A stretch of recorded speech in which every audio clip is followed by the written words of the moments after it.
All right. Thank you very much for joining the Citizens Assembly. My name is Amerix, and I am the host of the Assembly. And as always, I just want to remind you that this assembly doesn't belong to me. It belongs to everyone who is part of this conversation.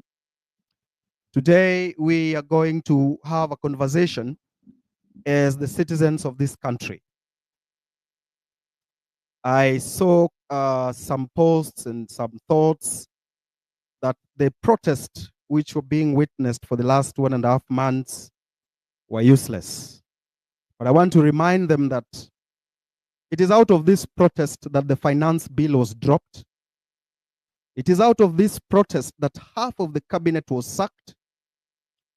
It is out of this protest that the unconstitutional chief administrative secretaries' positions were abolished. It is out of this protest that the president cannot travel out of the country. It is out of this protest that we have exposed the hypocrisy of the political class. The political class have united against the citizens of this country, despite the fact that the citizens of this country are talking to them. They don't want to listen to the citizens. It is out of this protest that the president can afford to host a town hall meeting, something he had never done before. So we need to collect our wins and walk with pride and continue with the conversation as we resist and condemn the injustice meted on our people, as we condemn the hypocrisy of the media. The media has been hypocritical, pretending to be working with us, while at the same time getting in bed with the government of the day. And I have warned here before that the media is not our friend.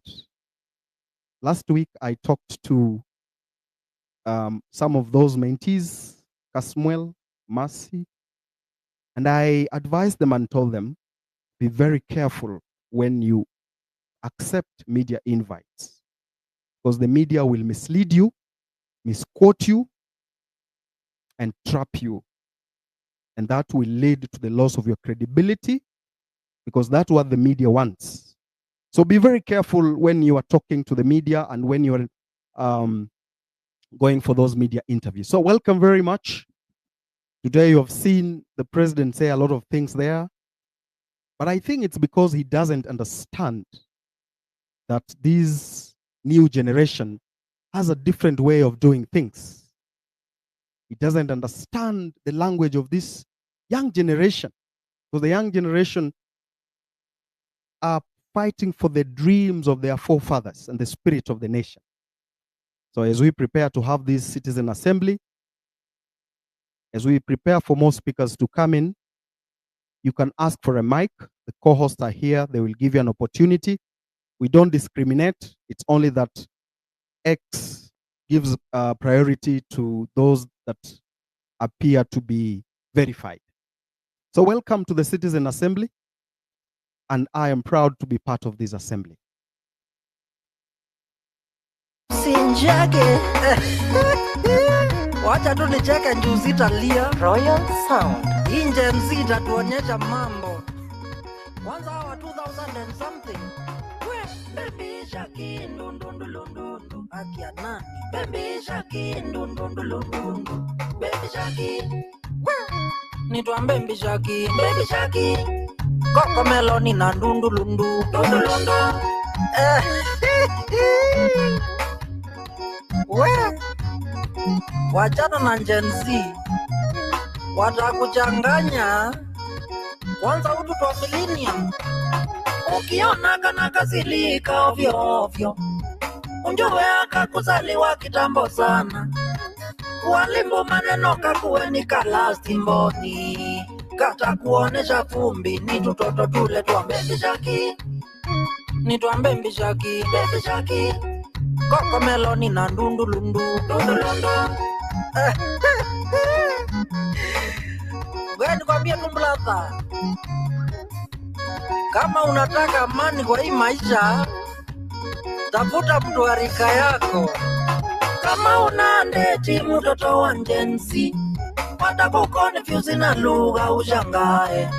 Watakusengenya ukiwapo na hautashikanisha. Salamu inaandikwa sasa. Baby shaki. Nitwa baby shaki. Baby shaki. Koko meloni na ndundulundu. Ndundulundu. Kama hamtaki kuongea simukae. Kwa nini mnaongea na short form? OMG, WFT, LOL. Kwenda. Baby shaki ndundundulundu. Akia nani? Baby shaki ndundundulundu. Baby shaki. Nitwa baby shaki. Baby shaki. Koko meloni na ndundulundu. Ndundulundu. Ai. Yani mlata ile kitu ilifanya ninjue nimezeeka. Niliamua niongee na Kamonja. Hapo ndio nilinjua mimi ni ancestor. Ai. My friend, kama wewe ni wa 1990s, wewe tu ngonja kumeswa na dunia. Wewe ni ancestor. Koko meloni na ndundulundu. Ndundulundu. Royal. Yes, Bravin, what is the problem with our president? Do you think our president has a psychological problem? Because today he says this, tomorrow he says that.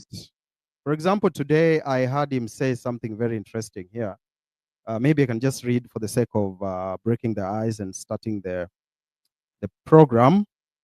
I heard him say, we have a plan to ensure our young people have an opportunity for gainful employment. We have a program on housing, digital jobs, and export of labor. Every week, 1,000 Kenyans leave the country to work abroad. I don't know what's wrong with the president. Then again, he said something. I have now ensured that anyone who wants to work abroad will get a passport within a week. They don't even need money for air ticket. Yani wewe unaamuka tu asubuhi, unapata passport, unaenda unasimama kwa airport. They don't even need money for air ticket. We will pay for them. Pay for them from which money? Kenyans should apply for those jobs. I have done my part. Me atasielewi with this man. Raven. Yes, good evening. And thank you so much for hosting us. And what I'd say is that personally, I've been observing our current president for a very long time because he's someone who really interests me as someone who analyzes politics at a broad level. So he depicts, or he has characters which I would say rather personality, which I would say falls under the dark triad.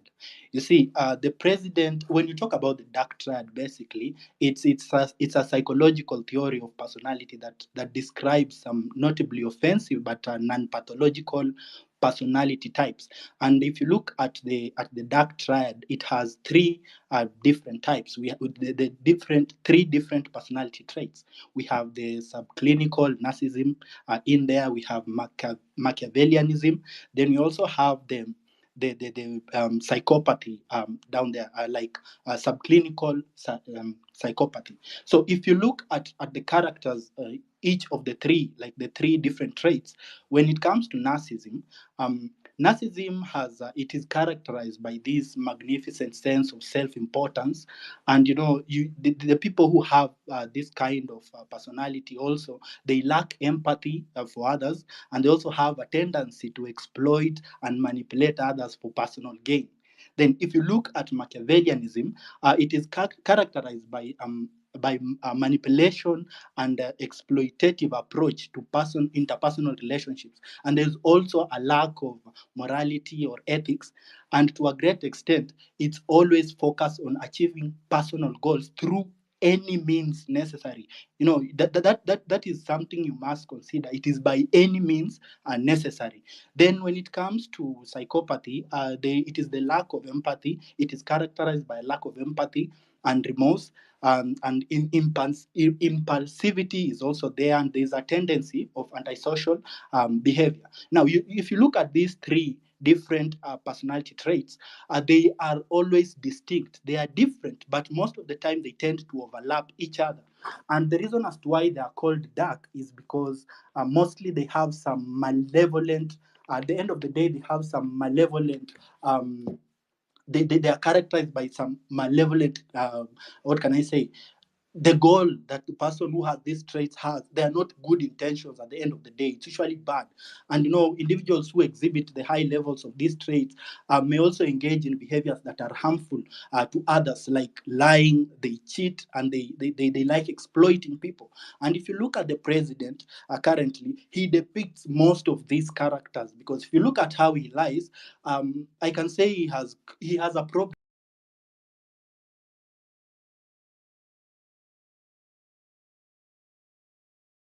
tomorrow. Again, the game changes.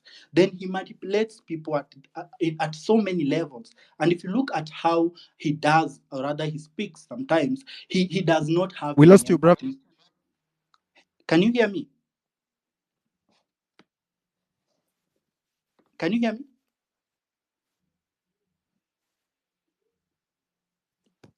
Yeah, go on.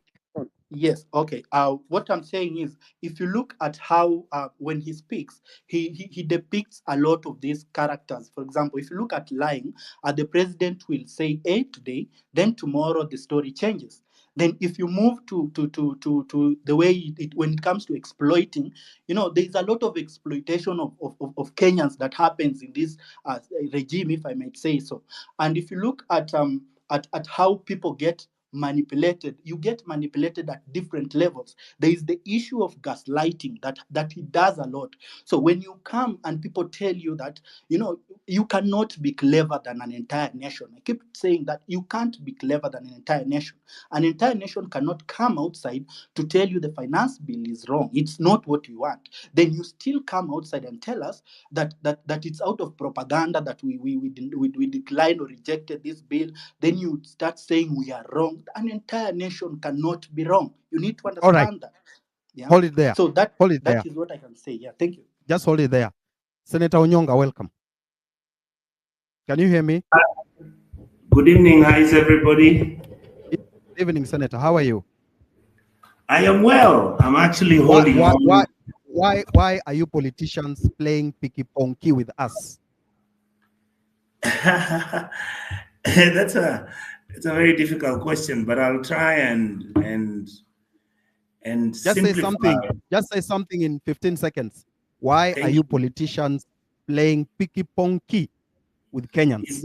It's because they know that the voters are always vulnerable. They know that if they had resources and they were able to by the voter, then that gives them legitimacy. Then after that, you come to the National Assembly and the Senate, and all the houses are the parliament. And essentially, the system, as I've been saying, ends up being catch-22, where people have to steal money from the public to use it to make sure they bribe the public, for the public then to vote for them to own the legitimacy. And the only thing they believe that gives them the standard or makes them great and make Kenyans fear and respect them is how much money they have, how many cars they drive, how much land they have, irrespective of what the promises were during the elections about trying to alleviate poverty, change the status of Kenya, make sure that young people and old people are taken care of, the basics that any country needs to give. So that's why you hear me constantly saying the country is broken. And right now, what we need is to begin to figure out how do we fix this broken country. Hold up there. Polo, why is the president playing picky ponky with us? The president is mad. The president has been laughing and maliza. It has poisoned him to become a very, very greedy, ruthless bastard. And now that Mr. Peter Salasya is here, I need him to answer a very important question I've been asking. I've been wanting to ask someone above there. Mr. Peter Salasya, are you aware of now that you're one of the representatives of the Kakamega County? Are you aware of the gold mining that has been happening there, or that is about to happen there, in an area called Ikolomani, regardless of whether you represent that area or not? Are you aware of what is happening in your county? Please answer that, Fadali. All right. I think he doesn't have. I've not seen him with a mic. Let him come in as Edgar brings him and the others. I've also seen Senator Okia here. So let's give them the mic as they come to answer those questions and be tough with the questions, Polo, about minerals. We are losing minerals in this country as politicians supervise and receive kickbacks from these people. That's what I want to emphasize. That's all right.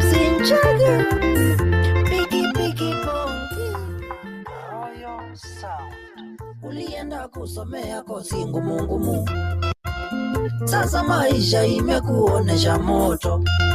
Ukienda kutafuta kazi wanakwambia hiyo kazi ya hiyo masomo sisi hatuna. Maisha inakutandika character development, na hapa unanjua Kenya sio ya nyanya yako. Unaamua kufanya ile kazi itakunja. Leo ni Munjengo, kesho uko na Nduthi, na hiyo ndiyo inaitwa pikipiki ponki. Kila kitu ni pikipiki ponki, paka mielon disco. Kila kitu maponki, paka mielon disco. Paka mielon disco, paka mielon. Kila kitu ni pikipiki ponki, paka mielon disco. Maisha haitaki ujinga. Uliambiwa uolewe ukiwa msichana, lakini ukasema kwanza uvunje mifupa. Miaka nayo ndiyo hiyo inaonga dhate. Sasa maisha imekuonesha moto. Wambamba wameanza kunyemelea sister yako. Hakuna mtu anakutaka, umekuwa kanyanya. Maisha inakutandika character development, na hapa unanjua Kenya sio ya nyanya yako. Maringo inaisha, unaolewa mbimbi ya tatu, au mambimbi wengine wanakuona vita. Unatoloka na unasema mbola uwai, na hiyo ndiyo inaitwa pikipiki ponki. Kila kitu ni pikipiki ponki, paka mielon disco. Kila kitu maponki, paka mielon disco. Paka mielon disco, paka mielon. Kila kitu ni pikipiki ponki, paka mielon disco.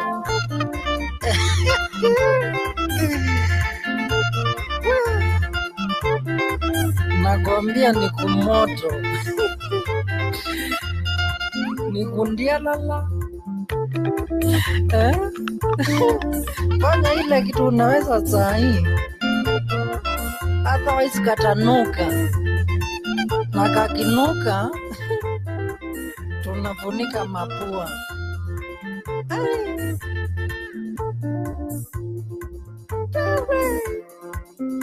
Wapikula kabonzwani MC Njage niko moto.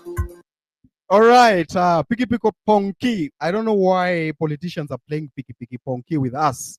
So, Polokimani, do we need leaders?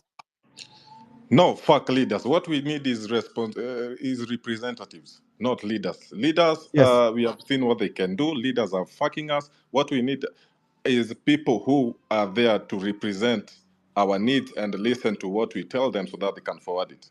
If you are you asking about us as the Gen Z community? Yes, Or you've seen the media pushing some narrative that one, Gen Zs need leaders. Number two, the people who are dying on the streets, they are dying, they are not being killed.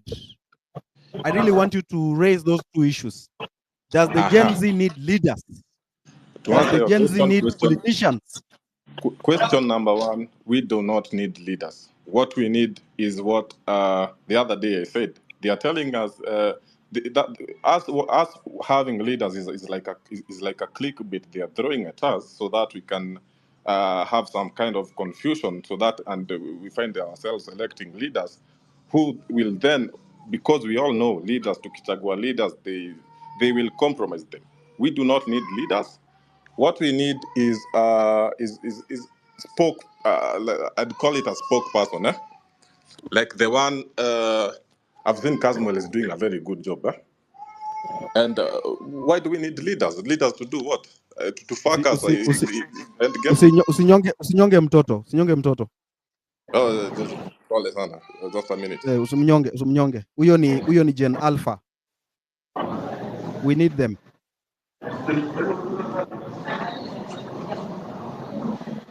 Are you there, Polo?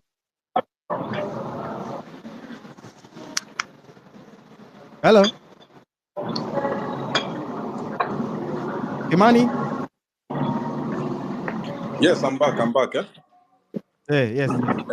As I was saying, we should not. The only reason we have come this far is because we do not have leaders. We do not need leaders. We only need people who will be representing us on the when it comes to a time that we need to forward our needs. Leaders can go to hell. Politicians can also go to hell. And as we are proceeding with this space, I'm about to ask very, very, very intriguing questions to some of the leaders I'm seeing here, and I hope they are politicians. They are politicians. Yes, politicians. Salasia, please mute your mic. Salasia, mute your mic, please. Yes, and what was your other question, Mr. Eric? Yeah, I was asking you about the issue of leaders and the media. Why do you think the media is pushing all these ridiculous narrative? I saw the first one is putting the movement on a bait that they pick leaders, and then the other one is the kind of language they are using, anti-government protesters. People, Kenyans have died. They are not saying Kenyans have been killed. Yeah. You understand? I've seen that, yeah. So do you think it is necessary that the entire people whom we think could be the spokespeople of the movement should avoid the media and begin using other platforms to push the agenda forward? The media has been compromised. And the other day I received some info that there was a meeting in State House by all these media, big people in the heads of these media houses. They are trying to dilute this movement as they want to water it down as hard as they can. And the media cannot be trusted. In fact, I was talking to one of my IT guys, and he tells me, "Unajua Kimani, what if we had like an app or a website where we support it, we build it as the people of Kenya, and then all of the things that are transpiring that we want to be aired out, unfiltered, can be being, zinakuwa forwarded up and the Kenyans can see what is really happening. So the media cannot be trusted. The media is compromised. You saw what this madam called, was it Olivia Barrow? No, Olivia something. You see what she was doing to Casmwell yesterday. Lucky enough, our guy, he went to Alliance. So the media, fuck the media. They cannot be trusted. Not at all, at all, at all, at all.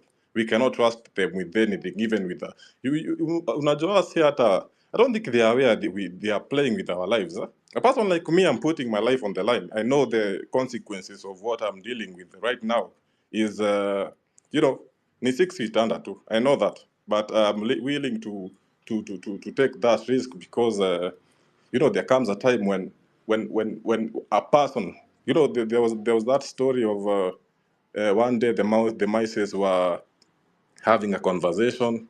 They say the cat has hii paka imekuja sana, so we need a person who is going to put the bell on the cat's neck so that when the cat is coming, we can hear him coming. We can hear it coming. So there was that conversation of who is going to do that, who is going to do that. So I'm that person going to put the bell on the cat's neck. Hopefully, hopefully we'll still prevail. So for the Okay, media, fuck the media. good. Hold it there. Hizo swali zako za Especially minerals. NTV. Oh, okay. Hizo Yes. swali zako za minerals zishikilie hapo. I Nimeona will. hapo Lewis, nasikia nyinyi wa Laikipia mmecall off protests. Mnasema nyinyi hamtaki protest tena, Wakenya wanakufa kwa protest na biashara zimeharibika. So watu wa Laikipia wamesema wamejitoa. So hii 8-8 itakuwaje, Lewis? Yes, how are you? I've also seen the videos. They found me by surprise.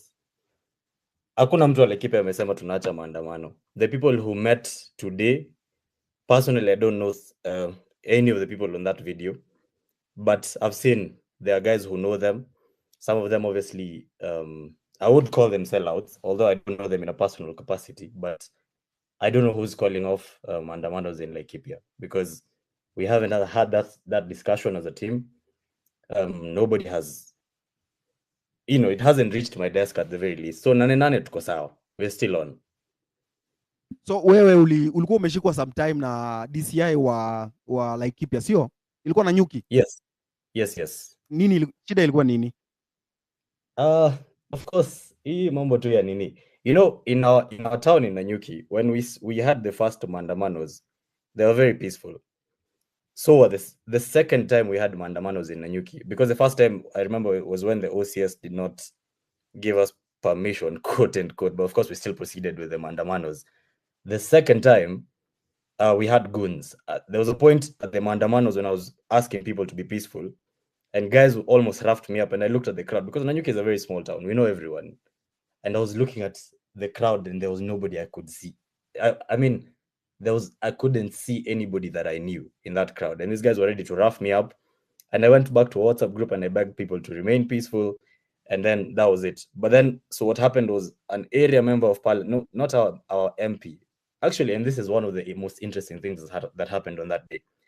When people were looting, you would expect that guys would be looting, the CDF office, the MP's home, and I'm not saying they should, but logically speaking, if there was somebody you were angry at on that day, people skipped the MP's personal home, they skipped the CDF office, they went to the county assembly, which has absolutely nothing to do with the finance bill, and then they went and burnt down a supermarket owned by the member of parliament for Kieni.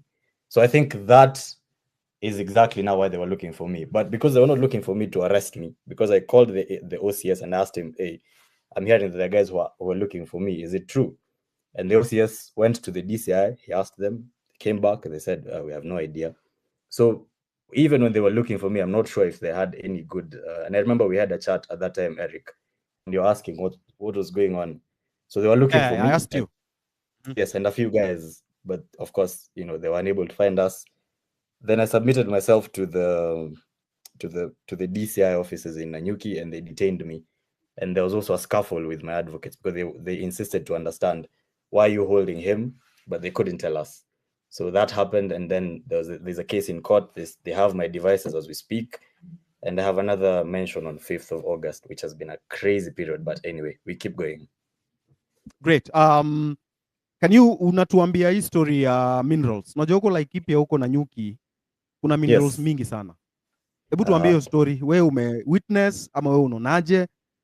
Do you think Kenya is a very rich country with a lot of minerals but you are not being told the truth? I will give a short story. There was a time, I think it was 2 years ago, I was part of there was a meeting between the British Council, the consulates, and obviously the British citizens who live in Nanyuki.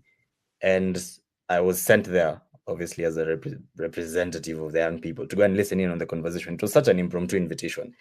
So I showed up. I had no idea what this conversation was about. And one of the things that truly, truly irked me was that when I went to this meeting, I could hear, before I even get to the point of minerals, just to understand the idea or the thought process with which our land is held in Nanyuki. And obviously, I'm not asking anybody to go into Union's Ranch. I remember one of the points that was raised as a key pain point by the British citizens was that they were bemoaning the encroachment of private ranches by the pastoralist communities, which was one hell of a statement, to be fair, because what do you mean the pastoralist communities are encroaching on private ranches? This is their land. So when you come to talk about the issue of conservancies, I will be very honest, I don't know about that. I'm actually also reading through the information that I'm receiving online, and I'm truly, truly surprised as well. The other day I was seeing stories to do with Magadi, and I'm seeing stories to do with National Rangelands Trust. Last week we had a conversation at some place called Your Local, fantastic organization. We were having a conversation about quote unquote climate change and all those things, and the conversation on the carbon credits came up quite a number of times, but nobody was really able to understand, because I remember one of the things that they were talking about is that we need to restore our world, and these buzzwords that they use. And I asked a question: restore the earth to its natural state. And I was asking, because the earth is about 4 billion years old. It's had ice ages, it's had all these states that have all been natural and are never man-made. Humanity has existed for about 4 minutes in the timeline of the existence of the world. So at what point within the last 4 billion years do we consider the earth is natural, is its natural state? And why then do we think that humanity as an existence is not nature's way of even expressing its own evil side? So the idea that humanity is separate from the world in itself and that we're external observers of the world that we live in is one really, really interesting concept that I struggle to understand, even as we discuss issues to do with conservation, we discuss issues to do with minerals. So on minerals, I must admit, I don't know enough to respond to that question, but on the mindset that underscores, or the underlying mindset around land ownership and conservancies and all those things, it's quite it's a madness in Laikipia, I would say. All right. Thank you very much, Lewis, for that. We're hoping to see Nanyuki on Nane Nane. Sinio? Sini ukweli? You will, sure, absolutely. All right. Okia, Senator. Karibu sana. You have the mic.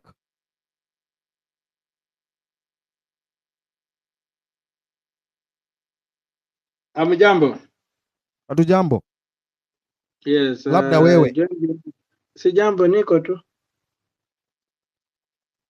Ehe. Tuko tu tunaombea nchi yetu. Okay. So I want to talk about the question of mining. Mm-hmm. I've personally visited the mines in Kakamega. We're also having these mines in Busia. And the other day you saw a large consignment of cyanide was spilled on the road somewhere where there's an accident and they learned that the contents that were being transported was large consignment of cyanide, which are basically used in mining. That quantity of cyanide should tell you the amount of mining that's going on. I've been to Kakamega, where they have even gone as far as digging up that rehabilitation school for physically challenged children. You go to Busia, they've dug up to some schools. I've dug up now. There's one secondary school, the gate has been dug up. You try to get the intervention of the state. You learn that these fellows are wired up to the top. So the state agencies down here looks like they are impotent. They cannot intervene. You try NEMA, there's nothing. They're using acid, sulfuric acid, sometimes to clean these things.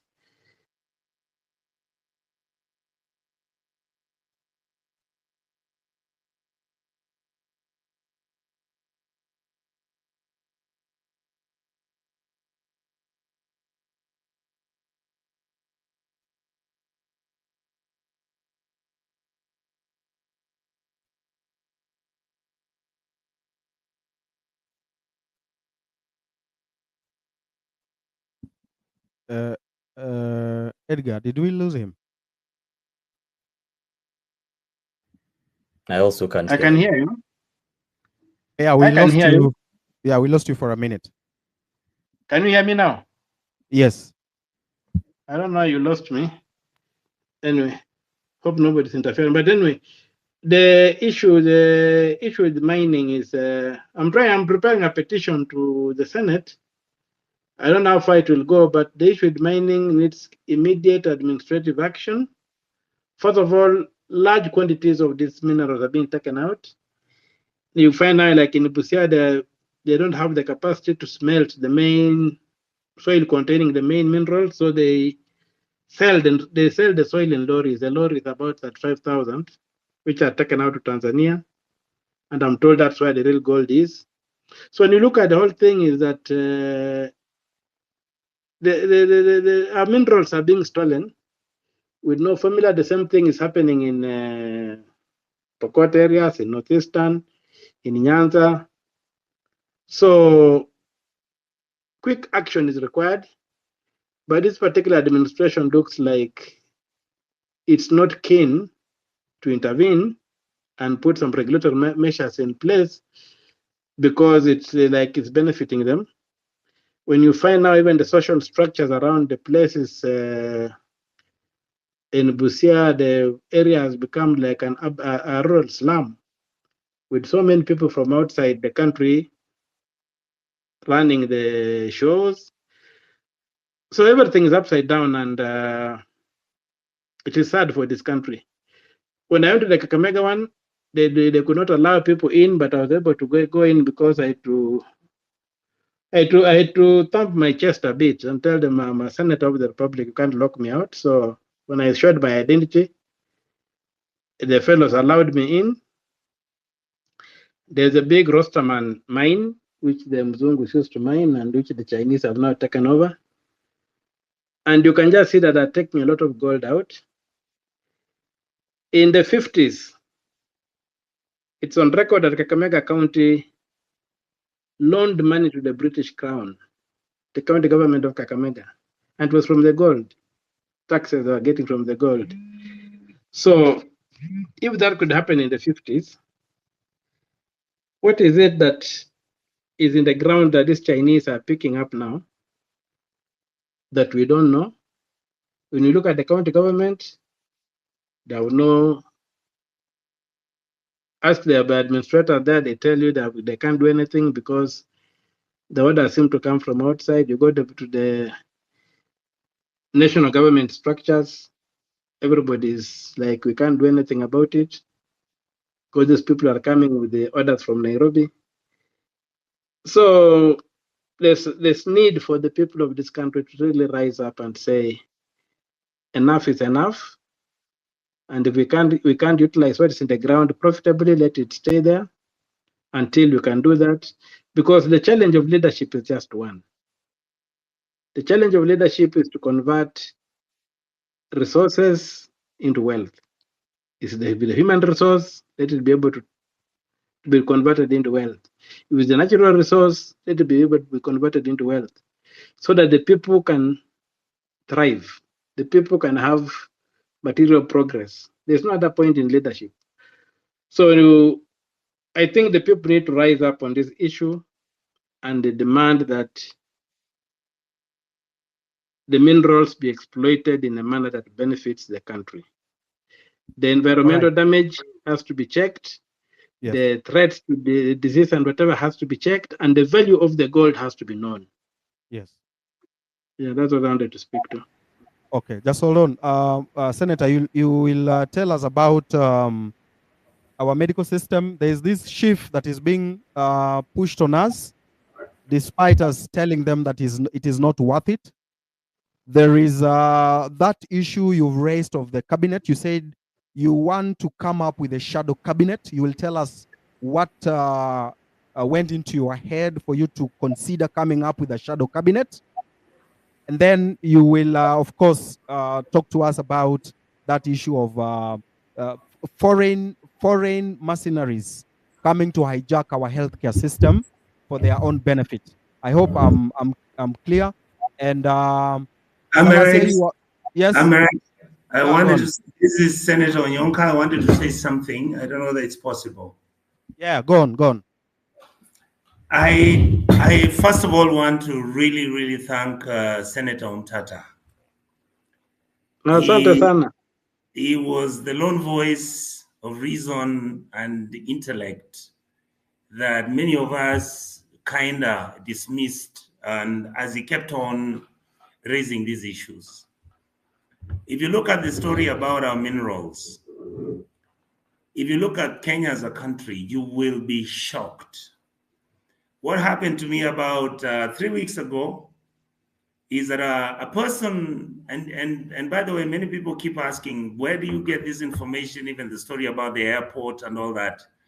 There are some wonderful people, just like Mr. Amenya, the guy who first raised the red flag. The truth is, somebody sent me a message and it was an executive order. And it was an executive summary. That executive summary is presumably, and I say this with a lot of courtesy because when I got that report, I was shocked that we have rare minerals at the coastal area. These rare minerals that the Americans are interested in them, and the amount of money they're willing to pay as I speak to you today from that executive summary is about 100 billion US dollars. That money should be able to pay all our debts. That money should be able to organize our country if we wanted to. The problem you have is that there are vested interests. There are people who have run our mineral sector like it was the njugus which they eat every morning. And I want to thank Omtata, and there are a few people who've been giving us the information and intel. And I want to mention to this team here, I have listened to what you've been doing for the last most probably 2 months.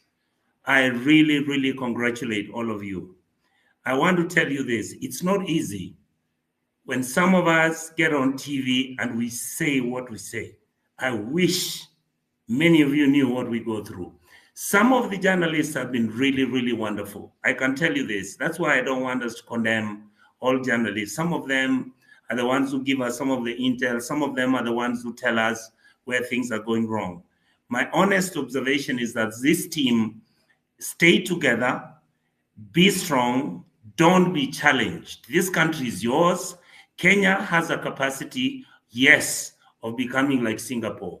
But the nonsense that goes on about stealing of public funds, the issue of where everybody who is in power and in authority thinks every person in Kenya is an idiot, that has to end. People want service, people want dignity, people want fairness. That's why I support you guys.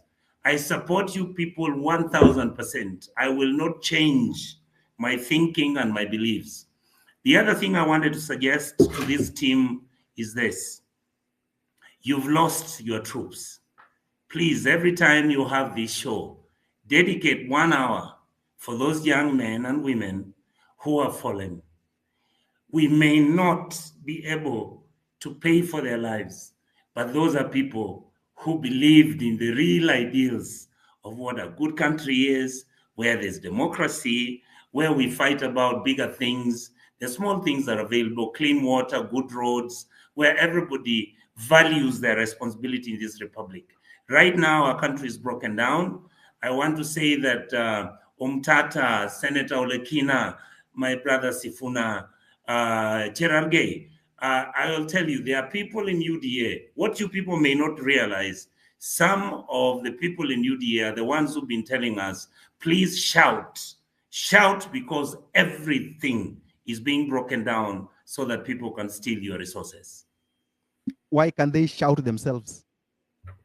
They are uncomfortable. It's not easy to do what you people are doing and what I'm doing. It's not easy what Salasia has been saying. It's not easy. Gentlemen and ladies. But Mheshimiwa, if it is not easy, why not leave? Why not say this is too much? Enough is enough. I am out. Why can't you say that? The reality is that I will talk for myself. That is why I decided to take the option of talking about these things. The others can decide what to do with their political lives.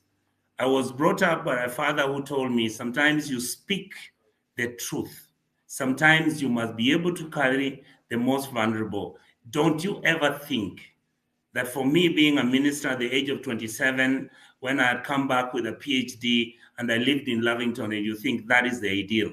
The ideal is when you go down to the grassroots and look at the people who enabled me to go to school to get this PhD so that these people can be picked up to be like me and you.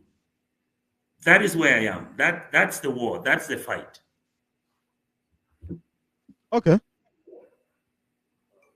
We hear you. We nani unasikizana na hiyo story kweli? Polo.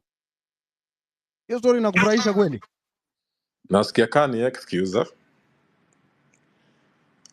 I'm not really buying it, but okay, he has said it. That's what he has said. I'll try to accommodate that. Okay, asante. Kuna hapa mtu anaitwa. I want to please, say, yes. Amerix, can I say one last thing?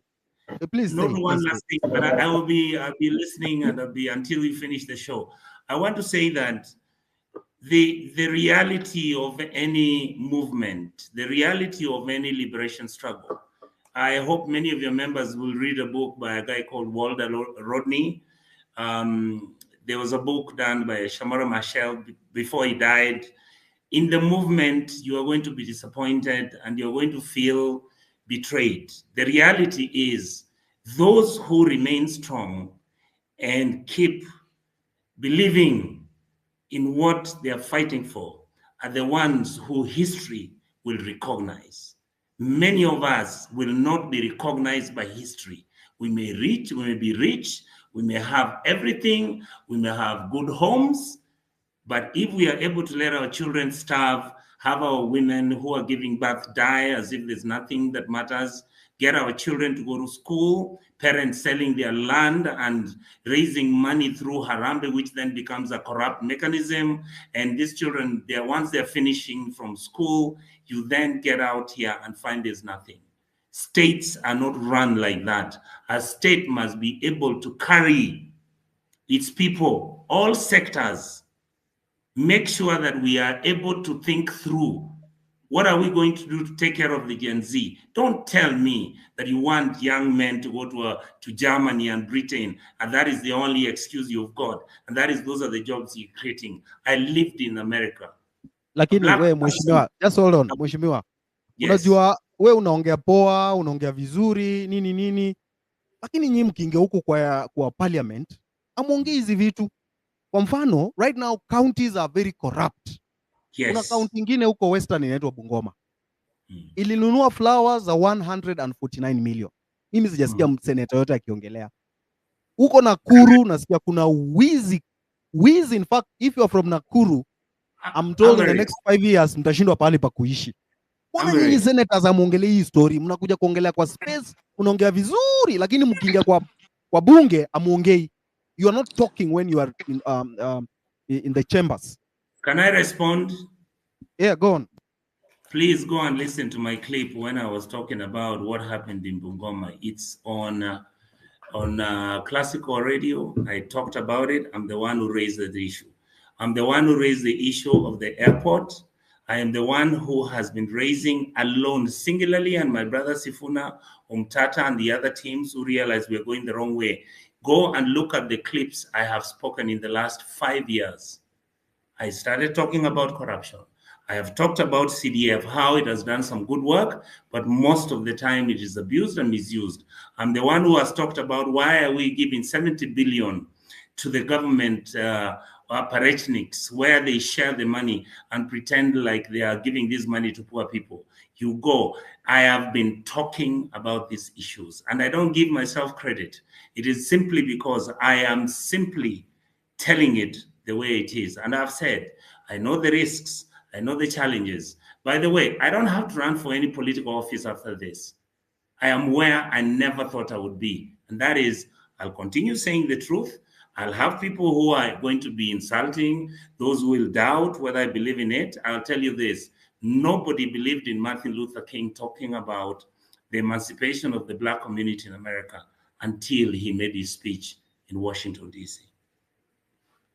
So in your capacity, what are you doing to advance the demands of the Gen Z protest? Wewe in your capacity unafanya nini? Thank you. My job is as a senator. I cannot carry a gun and go and kill anybody who has stolen public money.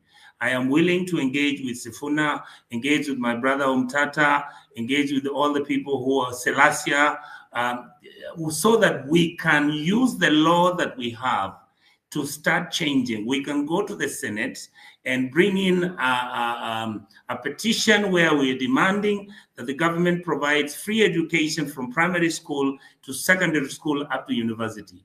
Don't ask me why I didn't do it before. Most probably I didn't think about it. I am now thinking about it. We are going to get the ESCC. We are going to challenge the president if he's willing to listen, or anybody who works with him. We must clean out the way we are fighting corruption without being vindictive, without attacking our political enemies. If somebody has broken the law, let him face the law and go through the process. We are going to demand that county governments are given their money and they're given their resources, but they must stop the stealing that is going on, because they're disenfranchising our poor people. Kids are running away from the county governments, and yet the amounts of money that we're giving the county governments are mind-boggling, and the corruption engaged is crazy. So some of us are trying our best. I really hope that you guys will be encouraging us and not criticizing how we've messed it before. The truth is, some of us never saw it before. The issue of ID cards. Right now, ID cards, I'm told they're supposed to expire. Of course, that could be beyond your jurisdiction as a senator. Then there's a petition you raised. You asked some questions from the Senate. You had written a petition about the JKI HIST. Wamekwambia nini na inatusaidia aje? Because unajua kitu ya airport ni kitu serious. Hatutaki tuamke kesho tuambiwe airport imeshachukuliwa. Thank you. I wanted to say that, first of all, I thank whoever that gave me that information. And it was a young man, Amenya. I think you know him. He lives in France. I mention his name because it's already in public. He sent me the message. It was one of the most difficult things I had to do, because I looked, I checked, I saw who handles this, and some of those people are my friends.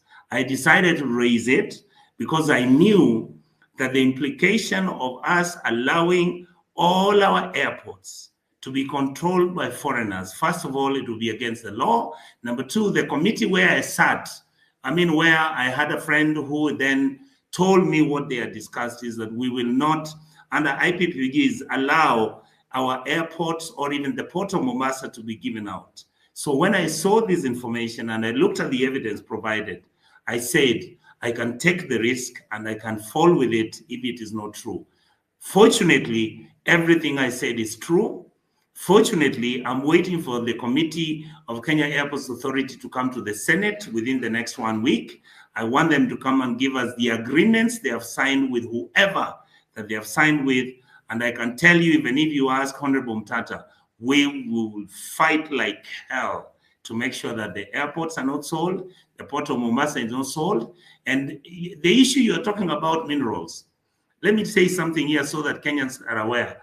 All your oil in Turkana County, your big leadership and the big boys in the system went and bought blocks where the oil is. That's why you can't export the oil unless that system is dismantled. There's nothing we can do. So this is the time for us to start dismantling such nonsense where 10, 15 individuals go and allocate themselves 500,000 acres of land where the oil is, and they're trying to make money out of it. I thank the people of Turkana, especially even when some of the politicians are not very good. Some of the Turkana leadership is the one which said, you cannot mine our oil and yet you don't give us what the constitution talks about. These are the issues that are outstanding in our country. And I want you guys to be the last line of defense. Don't give up, because this country has everything to be shared equitably, fairly, and everybody will be happy. And we leave that for our children, your children, and other grandchildren. Wakenya, wananchi, this is your space. Ask for that mic. We really need to put these politicians on the edge. This is our space. Ebu, itisheni mic, muulize maswali. We want answers to whatever is happening to this country because it's very serious. Lewis, do you think we should recall these politicians? Yes, Polo. I want to ask Salasia nataka tu kumuuliza swali moja. Salasia, unajua vitu inafanyika Kakamega ama ujui ama mnajifanya tu amzioni because you are going to say it's the big boys who are playing this game so you can't do anything. Are you aware or you are not aware? Please answer that as we continue. Pastor, I want to thank the convener of the platform today. Number one, I've heard what Senator Tata has just said, and one thing I've just noted is that the issue to do with the mineral is a matter that needs to be addressed with a lot of seriousness. And the reason being is that we do not have serious legal framework that guides anything to do touching on the natural resources of this country. I remember last time when I went to Nigeria, and Nigerian people were crying that the 1 liter of fuel, it was going at 25. But when the Tinubu or whoever came in, the president, he went to 50 shillings per liter. And there was outcry in the entire when I was in Nigeria last year. And that one tells you that because they have the natural resources and it is benefiting the entire country. And looking at this and taking it as an example, you see that we have a lot of natural resources. As a good example is we have the gold mine that we are having here in Kakamega County. You realize that from since independence, there has been no clear, and that's why you find that most of the people have been dying there because there's no technology inside there. Look like today, if you are producing, you're lucky you've gotten the gold. You have to go, your soil or whatever has to be taken to Siaya to be so that it can be I don't know the word to call, to be refined or so that it can be able to know if there is gold or no. So you find like you take your gold, it goes to the other side. You don't know whether it is a soil or it was pure, whatever. There's no marketing structure. So there's no regulation on prices and all that. And I think that yes. I just asked you, are you aware that the people of Ikolomani are being asked to move from their ancestral lands because the Chinese who have gotten those tenders of mining this gold want to mine this gold, regardless of whether the people will accept or not? Are you aware of that? Yes, I'm aware, but that's why I'm saying it's a very also good example. Like we must have the legal frameworks that should be guiding, because those who are the genuine people who have been staying there for some time. But also there's an issue that Senator Onyonka has just said, that you find when people realizes that there is mineral, they go and buy the land and starts to frustrate the whole process. The same thing is also happening with the clinker in Kajiado, that you find like the entire block of clinker, that is the main component of producing cement, is only benefiting. It has been monopolized to benefit only DEFCI, and that is why you realize that despite the fact that you have the natural resources of clinker, which could have dropped the price of cement from 900 even to, because before even the clinker it was about 700, but now after they starting the production, the clinker, it has come down, it has even gone upper to 900. But these natural resources should be able to benefit the entire nation by bringing down the prices of Lakini cement. Peter, umeulizwa tu swali simple. Umeulizwa, Yes. are you Yes. aware watu wa Kakamega County wanafukuzwa kwa mashamba yao because of minerals? And then wewe unafanya nini kuensure that hizi hao watu wafukuzwi na hii mineral inafaidi hao watu ambao ni watu wako?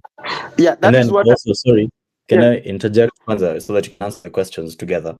You've also mentioned, Salasia, that we don't have a legal framework. Are you not a lawmaker? Where do you want the legal framework to come from? Yeah, that is why I've said that the way Salasia, we do not want it to look like you are reporting to us. We are okay in as much as we are your bosses. We want you to articulate issues and answer the questions as they have been tabled. Yes. First, I say that as a lawmaker, we have failed to raise these issues. And I think this is a wake-up moment, a wake-up minute, whereby every time now I've noted, even from now, the moment I go back to the parliament, I'm also going to seek the legal counsel so that they can help draft the laws to help whether the locals and even those who are involved, so that as much as the locals, they want maybe to be encouraged to move out, how are they going to be benefited? And I've just talked with the county government of Kakamega to tell me what is happening at the moment in regarding the Ikolomani people. And what they have told me, they have not told me about the evacuation of the people. They have only told me about the contractor who was launched in months of the April, that he has started the groundbreaking. But also they are doing the capacity building in terms of encouraging people to accept the modern technology. Mr. Peter, Yes. let me just give you a clue of what is happening. Unajua nyinyi mnaona kani mchezo na sisi tumepanga, in fact next time round tunataka nyinyi MP wote mrudi nyumbani, hakuna kitu mnafanya. Now, let me just give you a clue of what is happening. The people of Ikolomani, this contractor has come here, he has said he has a budget of about 500 million of evacuating almost half of this constituency of Ikolomani. 500 million to evacuate half of the constituency. But the gold mines, in the estimated worth of this gold in Kolomani is about 300 billion. Haluale alianda quote in one of the he was giving, and he said it's worth 170 billion. It's not worth 170 billion. It's worth more than 300 billion. So I want you to understand that this contractor game anacheza ni chafu sana. He wants to remain with about 300 billion ukitoa 500 million. That's like 299.5 billion. Hiyo ndo wanakula. And you know some of this, all of this tax is all of this money revenue they are making is untaxed. And you as a lawmaker, you are responsible for all this shit that is happening. Regardless of whether Rachel Ruto, the wife to the president of Kenya, also went there and said she's adopting 200 acres. Who the fuck adopts a forest in the name of forest reclamation? Regardless of whether she went there and adopted it, but we also know it's because of the gold that is there in that place called the Rosterman. You as a lawmaker and your other MPs are the ones who are supposed to be. Nyinyi ndio mnafaa kuna mnatupigania huko, but hakuna. I don't hear you talking about these issues. Why? What is happening? What is wrong with you? Kwanza Peter, kabla uongee. Yes. Ile tourist attraction yenye nakuanga pale Mukumu, the one that is called Honga Murui, the Crying Stone. Are you aware that that thing has been already taken away by some developer? jamaa alikuja amedanganya Kakamega County that that place is he's going to invest. Take over that place. Na tuna suspect that place is rich in something. Is rich in some mineral. Tuje mbona nyinyi mtusaidii bana. Nyinyi tunawapigia kura mwende mtusaidie, mnafika huko mnatusahau. That place is going. Hiyo place inachukuliwa. Na nyinyi mnaangalia tu. Hebu jibu hiyo swali Polo amekuuliza.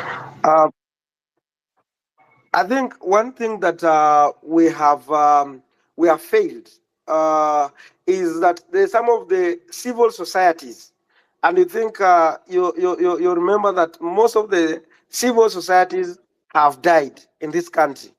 And are some of the things that they are the watchdog to raise some of the issues, because if I couldn't have come on this X, I could not have noted what is happening like in this Kakamega County.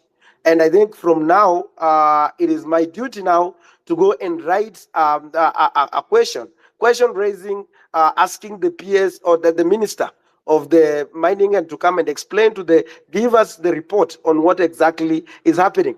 But a good idea to solve the matter that is there should be that framework that tells you that if this investor is coming, if he's not going to give the money like what is needed there, if they can enter into partnership, Eric, and maybe once we get into a partnership, we agree that this is the sharing formula of whatever we are going to get in from there, so that at the end of the day we can come to a conclusion. And I think the X space is raising. It is now coming to be a platform that is waking up. And we know that members of parliament, we are in different committees. So sometimes, like for me, I'm in the Committee of Agriculture. So I'm more conversed with the issues to do with the agriculture. Now you find like maybe if I'm not in the mining committee, I might not be able to know what exactly is happening and all. But still, we have a leeway whereby I can also go and write and seek a statement from the House and call upon the CS to come and explain to us on what is exactly happening. But because I'm still also in Western as we speak, I will also go and check and find out what is happening, and even also the Ministry of Environment of Kakamega County, whether they know what is happening and what is their way forward. You've mentioned something about Honorable sitting Peter. in the agriculture committee. This livestock bill 2024, the one that has been tabled by Kimani Ichung'wah. Why? Eric. Yes. Perhaps before you switch off to the livestock bill, allow me to weigh in on the mining issues. This is Degwa. Yeah, go on. And bring Mheshimiwa up to speed and tell him that what is lacking is not the framework. I don't know whether he's aware that in 2016 we enacted the Mining Act, which gave the frameworks on how mining and minerals will be exploited. And the beginning of that act, or the basis of that act, is that all minerals are held by the national government in trust for the people of the Republic of Kenya. There is no minister, there is no government that owns those minerals. They hold them in trust for the government of the Republic of Kenya. If you are to go in Laikipia, and I had a gentleman submitting those in that regard, all minerals, whether they are on private land that is freehold or they are on leasehold, the constitution speaks or states that they belong to the people of Kenya, and the government is the one that holds them in trust. If you look at the Mining Act, it has created the avenues where local communities can benefit. And it provides that 20% of equity deliverables from those minerals are to be left in for the benefit of those particular local communities. I was involved in the Mui Coal Basin, where the government of Kenya was doing a concession with some investors in South Africa. And why the whole process failed is because of the question of sustainable development. which the Westerners keeps on bringing and lifting up. And that is the question of globalization and how globalization is affecting our development, sustainable development, and the ability to determine our own course. Why Mui Coal Basin was not able to be exploited? Why Amu Power currently in Lamu is not able to generate power is because they were to use coal. When you go to the international arena and you connect this with the question of environmental degrading and the question of global warming, they say that coal contributes to global warming and the degeneration and the wastage of environment. But you ask yourself, had it not been for that coal, the steam engine would never have ran. They would never have discovered the steam engine. So when the Westerners, when Mzungu want to develop, he uses coal. But when we Africans want to develop, we are told that coal is a dirty energy. Fast forward about the question of the benefit sharing agreement. Part of the reason why exploitation of Mui coal basin failed was because government was not able to agree with the investors on the benefit sharing agreement, which largely was involved in its negotiations. So when Mwashimiwa says he does not understand, when people are being exploited on day-to-day basis, when the law is providing on the basis of how to go about this issue, it tells me that we are being represented by inept people. It tells me that you're being represented in parliament by people who are incompetent. It doesn't matter whether Mweshimiwa comes from that region, whether he's a member elected from that constituency, he has an overall role of oversight. I want him to go and read a report by KPMG analysis. It was done again in 2016, and see how the KPMG have analyzed the Mining Act and the faults and the amendments that needs to be brought forth from the KPMG report. So that at the end of the day, he speaks from a point of information. If he shares his number, I'll share this KPMG report, and I'll also share it with you, Eric, so that individuals can see the potentiality that is there in our minerals and the concealment that government has done. And that's why we are saying bad governance has brought concealment of very material facts that Kenyans ought to know about. Thank you, Eric. Those are my submissions and observations in respect to the mining. The Okay. KPMG report is quite crucial when you want to understand the question of the mining. Thank you. Okay. Of course, there's that petition you've put in place to impeach the presidency. You will share it with us shortly. I'm back to you, Polo. Do you think the questions you've been asked have been answered? No, not quite clearly as I had expected them. They were not as clear as I wanted them to be. But nitasamehea Salasia kidogo because I understand he's Peter Salasia. Now, I want to ask Mr. Okio Mtata a very crucial question.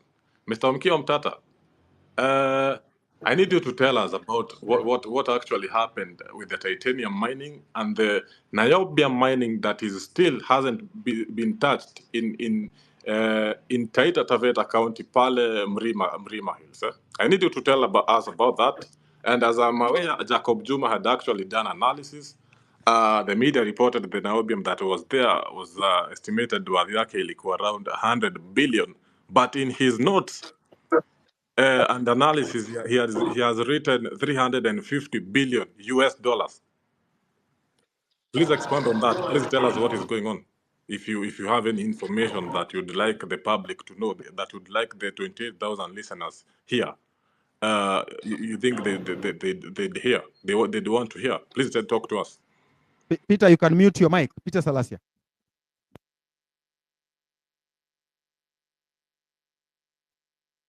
Okio Mtata, please talk to us. Nikaa nimeuliza swali moto eh? I know I'm playing with hot soup, but it's okay. If you don't have the answer to that, we'll just find out on ourselves. I don't think you have any other choice. Is he there? Is Senator Okia there? Okay. Yeah, I think the titanium that was discovered at the coast is a very sad story for this country. no serious country can export raw material. Titanium is one of the strongest metals in the world. So having exported the raw material in a raw material form was a very sad thing that this country did. The prudent thing would have been to leave it in the ground if those people who are there were not able to use it, so that the generation that could add value to it locally would have come up and utilized it. So I think it was a very, very sad thing, and it's not acceptable what happened to it, because just people made deals and exported the raw material, and titanium meat, which has a lot of byproducts, and so we lost. We lost 100%. What do you mean lost? Please expand on that. What do you mean lost? Ilipotea Because hivyo. the opportunities that were available, we could have developed a proper industry there, and a proper, titanium is a very strong metal. So it was discovered in Kenya, and that would have been a chance for us to begin a serious industry, building a serial industrial base around it. They gave excuses that you don't have enough power to smelt, you don't have enough power to do whatever. But the whole thing comes down to what happens in this country. Even if you look at the tuna. Mr. Okiya Mtata, who is this you are referring to as they gave excuses? Is it the government? Who do you have names? Can you cite out names?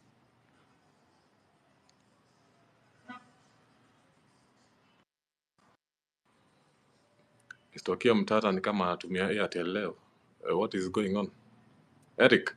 The people who have we have got people in government, people in charge of government at that time. These are the people I'm referring to, who are in charge of the country, who are making decisions on behalf of the country. These are the people who should have made sound decisions to ensure that we benefited from that discovery. But it's not just that. There are a lot of things in this country that have gone for a song that they should not have happened. Even right now, as we speak, when you look at our free economic zone in the Indian Ocean, the tuna, if you look at the map of tuna in the Indian Ocean is virtually barren except for the East African coast, and especially the Kenyan coast, because of the big rivers which flow into the Indian Ocean through the Tana and what have you. The tuna, the 80% of the tuna is in the Kenyan waters. But do we have an industry around that? No. We are just licensing people to come and fish and take all that fish around and say it's worth billions and billions, trillions of shillings, much more than what we are producing on the land, but we're not benefiting. So there's a lot that is wrong in this country, and we must come up with a resource map of this country and find out what these resources are doing for us. As I said at the beginning, the challenge of leadership is to convert resources into wealth. We cannot continue being poor, yet we are sitting on a very big resource base.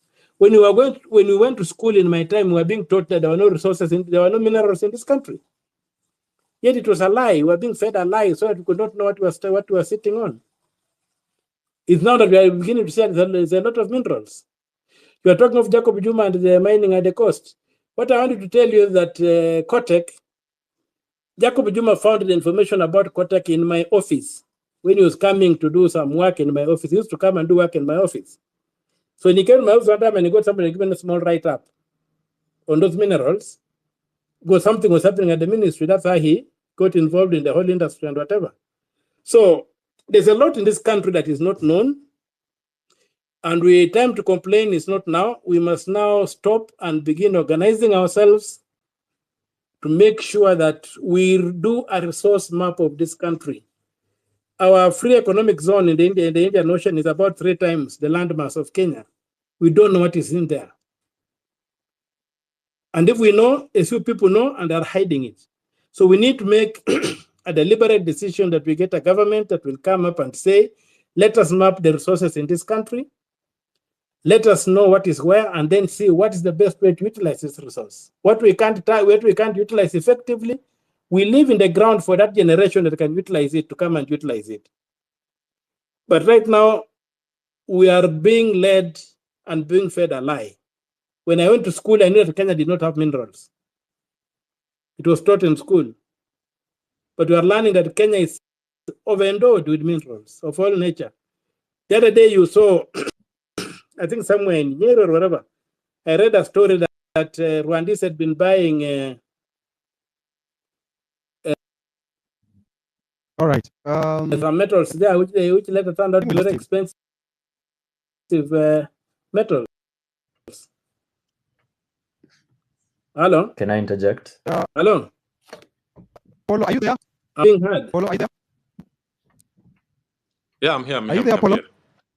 Yeah, I'm Okay, here. okay, so okay, just hold on a bit. Just hold on. That person, Polo, that person who Okia is saying they. Can we get that person? Can we get that person? We inatakana tumsalimie vilivyo because that is the way to deal with these people. Tuwasalimie.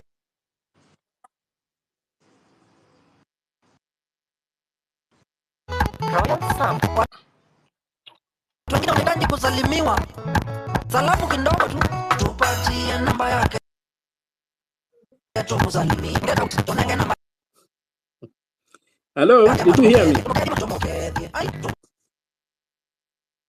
Salimia akede akede watu mokede kilo mwana watu wengine wanahitaji shikamoo,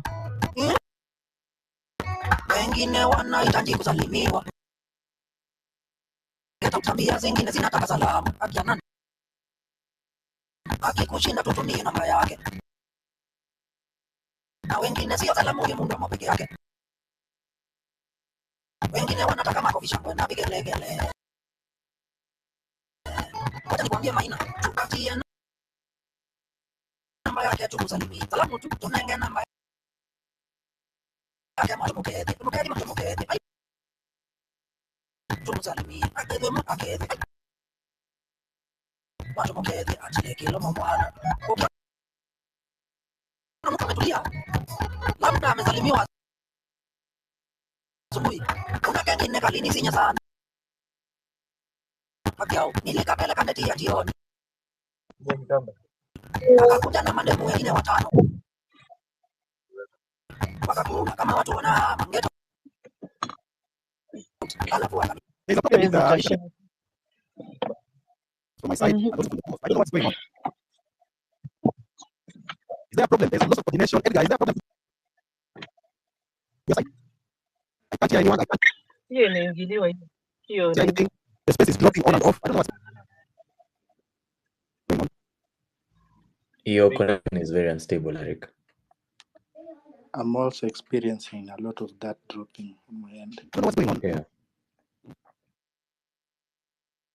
All right, let's go on. Those are just parts. I'm sorry for that. Today I have also another speaker from Zimbabwe. His name is Ntendo. And Ntendo, how are you? Welcome. We are talking about Kenya and its resources. I'm sure you've heard that the young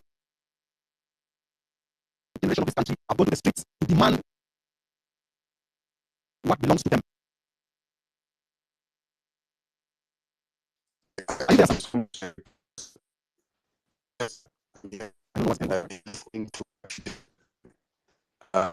Yeah, I've been listening to what has been said. And I thought the most ironic thing that was said was by the gentleman who spoke previously about how you guys were taught that there are no minerals in Kenya. And ironically, that is the very same thing that we were taught everywhere else in Africa.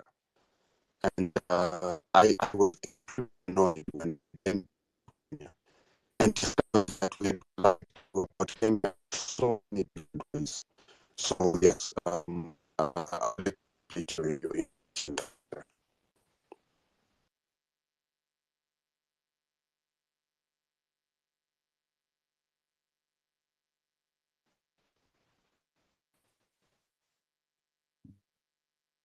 Edgar gone. I've lost my space. I can't say it.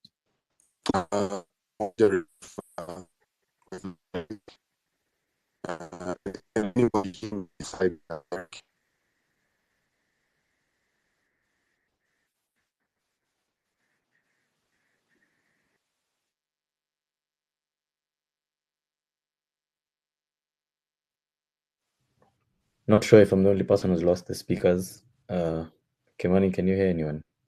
Yeah, I'm here, but in network yeah. Yeah, Eric na this Rutendo guy is on was in a bluffer.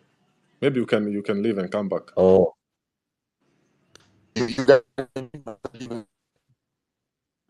Rutendo Yeah, Rutendo, we can barely hear you. Yeah.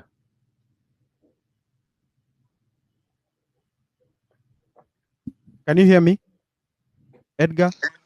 Cyprian? Yes, we can hear you. Yes, I can hear you. Okay. I think I exited and then I came back. So maybe we can give Rutendo 3 to 5 minutes to tell us his thoughts on seed sovereignty in Africa, what he has been doing, and why, as Kenyans, we need to be concerned about us losing our livestock, our food, and how politicians have sold us to the highest bidder. Rutendo. I think he has been having connectivity issues. He has dropped to refresh his internet so that he can rejoin again. Okay, we continue where we had left from before there was this disconnection and disorganization. I think Polo was talking to Okia about Kwale. That's where I was last. I don't know if that conversation ended. I don't know. Yes, I'm not sure if it did end, but let me just circle back on that. Now, what was happening? Mr. Okio Mtata was talking about titanium. Well, I was talking about niobium. They're two very different minerals and very prices zao zinavary. So the one I'm more interested in is the niobium. I want to understand has it not been extracted or mined? Nini tumekosa? Unataka kuniambia a country like Kenya, which is probably, countries like Uganda and Tanzania look up to us. We cannot be able to finance our own industries and utilize these minerals that we have. Imagine unajua 300 billion USD, hiyo ni pesa ngapi bana? Hiyo ni matrilioni bana. That is just one mineral, niobium. And then we go to places like Kitui. Kitui, as I understand right now, it has gold. And you know what the white man has been doing now? America, in its industrialization period, America has used coal for about 250 years. But now they come here in Kenya and tell us, mnajua ni aje, nyinyi hamfai kutumia coal yenu juu mnaharibu climate. Juu sisi tulitumia yetu last time na tukajijenga na tukaharibu climate to this extent. So nyinyi msitumie coal yenu juu mtaharibu climate, so wacha tu ikae hapo. Don't use that coal. I want us to understand what the hell happened ikafanya tukamake the white man akakuwa like a prefect to us, to this country of ours. I want to understand why a country like Kenya, we don't have our own system where we can be, after minerals like gold have been extracted, hakuwezi kuwa na like an open market system where the miner will get his share, the government will get its share, the county government gets its share, the national government its share, and mwenye ule wa kuexport apate share yake. I want to understand why the white man keeps telling us. The other time I said all mining licenses should be revoked, but I know sponsored comments when I see them, and hizo ndo mnapatanga nimezificha huko kwa hidden replies because they are kuna vile wanacheza na psychology. They want to devalue the weight of your statement, so they come here and say mining industry si mchezo. It's not child's play like you think. It requires a lot of capital. It requires a lot of and some other bullshit they mentioned. But I want to understand nini ngumu hapo. Kwani hawa students wako universities zetu wenye wanafanya industrial chemistry, mnataka wafanye nini? Mnataka wende wakuwe mboch kwa hizi kwa hizi ma country Ruto wanasema tuende through a website, which by the way doesn't work. It's shit. You press the sign up and you keep going in circles. It doesn't work at all. I want us to understand. I really want to understand. Nini mbaya? Why can't we do these things for ourselves? Why do we need the white man? Why do we allow what has happened? Why have we been in an invisible prison that we have been put by the British, by the white man, about conservancies and shit, whereas there's a lot more that has been going on for a very, very, very long time, and we never actually got to know what has been happening. Actually, let me just say this: courtesy of Ruto's recklessness and the kiherehere, and Tamar, a lot has resurfaced, which I'm very very napenda vile hii story inaenda, because I'm sure it's not just about the minerals. This is just a CIA guy called Ian Cox today said I'm telling half truths with Q and Amerix. So if this is the half truth, then what the hell? How ugly is the whole truth? Now, I don't even know what I was asking, but nasikia Kimani, damu inachemuka sana. Okay, wacha Okia kujibu. Can I, because my question will just walk into what Okay, ni nani? Paulo Kimani was talking about. Ni nani? Oh, ni Lewis. Okay, Lewis. sawa. So even as we have conversations here on this space, it's very interesting to me that when we ask our elected representatives questions, they respond in the language of activism. They say we should, for example, Salasia said we should have a legal framework. Will tell us that we lost an opportunity, but nothing happened from it. Can we have proactive feedback? You could come and tell us, this is what should happen. This is what I'm willing to do at my level, and this is what I'm willing to follow up on at this level, because all of us cannot be on this space raising issues. Because when we raise an issue and we say people are being oppressed because of ABC mining company, as an elected representative, part of your feedback should not be to come and tell us, I'm also aware that that is happening and this happened and it's so sad and we move on. Can we have a bit more proactive responses from our elected representatives? Because that would be a lot more useful. Otherwise, this is just a waste of time. Great. Senator Okia, maybe tell us about this issue of Kwale, the issues raised by Paulo Kimani.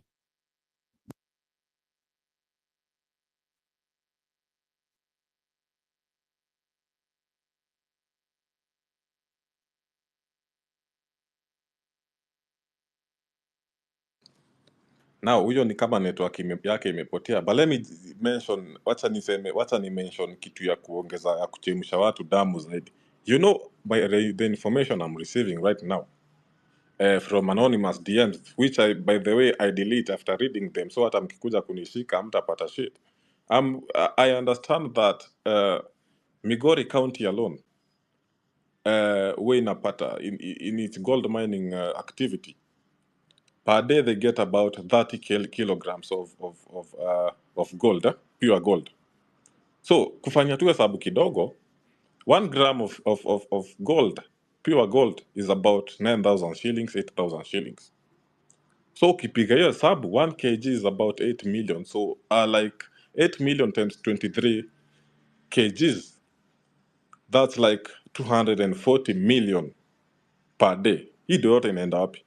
And Ruto is busy there telling us we need to live within our own means. And now that I've mentioned Ruto, do you know in a country, in a place called Lolgorian, pale kuna gold mob sana, in Narok.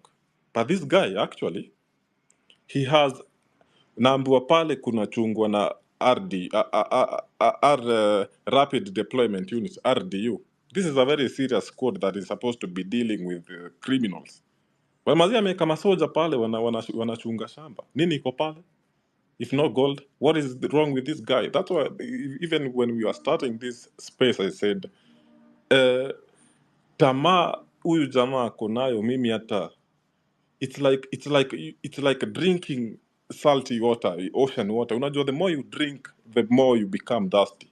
This guy is drinking thirsty water or is drinking salty water from the ocean. Huyu jamaa tamaa iko nayo, hata sijui, hata Mungu anajua anakaanga hivi chini, anasema na hii mtu niliundia wapi? Kuna glitch mahali ilifanyika. I don't know what's wrong with this guy. We are tulifanya makosa kubwa sana, and I regret it every night. Saa zingine hata naamka saa 8 usiku kuklik because of how angry I am, remembering that with all the shit we are going through, you know we are supposed to be like a small African Japan, but because of these guys we are living in abject poverty. Niko na hasira sana. Wacha nikunywe maji ya chumvi kwanza, Mr. Eric. Aya, sawa. Rutendo, karibu sana. Welcome.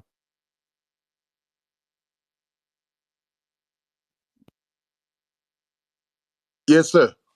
Good evening to everybody. Can you hear me now? Yes, you are clear. Excellent, excellent.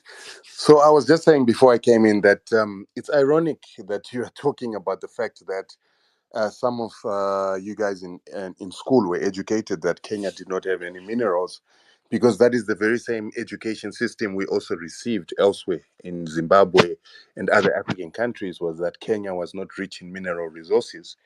And then when I came on the ground, it was a totally different story, and the number of minerals that are being found, including oil, was very shocking. And so the question that we're always having to ask as Africa is, are we being taught the right information in our schools? However, I really don't want to dwell on that today. I wanted to dwell on the aspect that as Africans, we are talking about minerals consistently throughout the African continent. And we're always talking about how these minerals can develop Africa and take us to the point that we want to get to. But ironically, what is happening on the African continent is while we talk about all these minerals, we forget the most important resource on the continent. And those are the resources of seeds, together with land and water resources. As most Africans are most interested, even in Zimbabwe, we're mostly interested in the gold. We're mostly interested in the platinum and so-called valuable resources, not realizing that the seed is actually the most valuable resource. And once you run out of that, then you are a doomed people. And so many people find it difficult to relate to what I'm talking about. So I always give the example of a documentary, which I will eventually plaster the link here, that talks about how it is that Europe, the most important vegetable in the world and the most bought vegetable in the world, is tomatoes. And right now in Europe, tomatoes are the most expensive seed sold in Europe, because of the fact that the companies that are in Europe, particularly a company called Lima Grain, that is the owner of Seedco, that is currently distributing a lot of seeds in Africa without a bad name like Monsanto, yet it is actually just as dangerous as a Monsanto, is the leader of selling tomatoes in Europe. And the tomatoes in Europe are sold from 60,000 euros a kg, all the way up to 400,000 euros a kg. Lima Grain itself produces the very same seed in India for 200 euros a kg, and then they sell it for 60,000 to 400,000 a kg. Now, for those of you who will understand, 60,000 US dollars euros a kg is almost the same price as a kg of gold. And so the question is, if we are to allow these seed companies to continue destroying our seeds, destroying the ability of those seeds to reproduce, then what is it going to do to Africa when we reach the point that Europe has reached with tomatoes, that we now have to pay the price of a kg of gold for our mealie meal to create our ugali. Another thing that also bothered me a lot when I was in Kenya, another thing that affected me a lot when I was in Kenya is the fact that everywhere I went and looked for ugali made from millet, ugali made from teff, or anything else, I couldn't find it. The majority of the ugali that was being eaten, that is from Dandora, from city center, all the way out into the outskirts of Kenya, I was only finding white ugali. And white ugali is one of the regulated grains in Kenya, according to your seed production act, that is limiting local farmers from sharing seeds and limiting local farmers from developing their own seeds.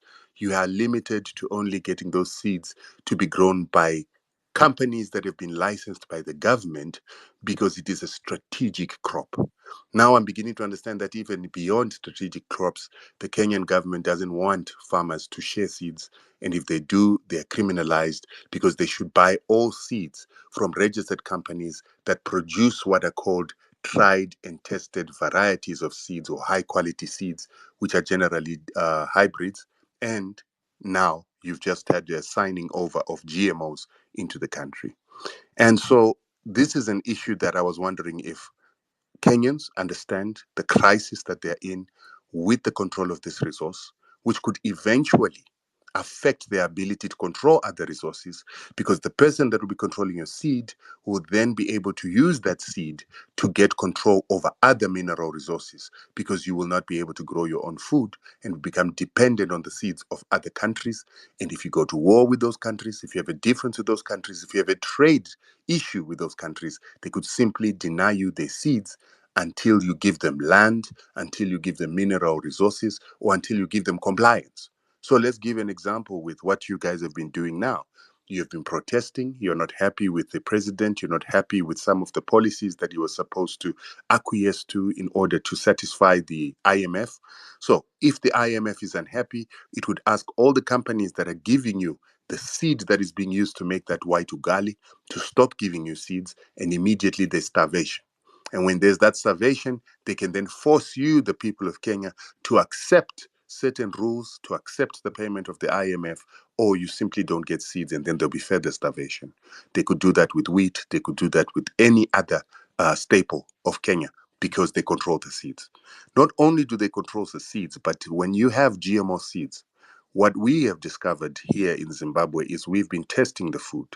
One of the companies whose food we've been testing is also present in Kenya. There's Chicken Licken, Chicken Inn, Baker's Inn, Creamy Inn. Those companies are from Zimbabwe, a company called Simbisa Brands. In Zimbabwe, we've discovered that Simbisa Brands is bringing in GMOs into Zimbabwe, yet GMOs are banned for human consumption in Zimbabwe. And even for animal consumption, you can only import maize, and that maize must be imported from South Africa. But when we've been testing their animal feed, we have found other GMOs that are not authorized to come into the country. And so they've been having these GMOs in our mealie meal. They're having these GMOs in our bread, having these GMOs in their pork feed, chicken feed, and even their chicken products that they sell in Chicken Inn. We have found GMOs, MSG, and glyphosate. Glyphosate being a chemical that goes hand in hand with GMOs. When the Kenyans were being when certain Kenyans were promoting the proliferation of GMOs into Kenya, the one thing they kept telling Kenyans is, it is a lie that GMOs do not are sterile. So if you grow it this year, it is a genetic use restriction technology that causes them not to grow next year. And so that was the biggest threat that most Kenyans feared. And a lot of scientists from Kenya came on board saying that particular genetic use restriction technology has never been commercialized by the Americans. But when we were testing our food in Zimbabwe, we found the genetic use restriction technology, or what is called the terminator gene, or NOS terminator gene. The scientists lied.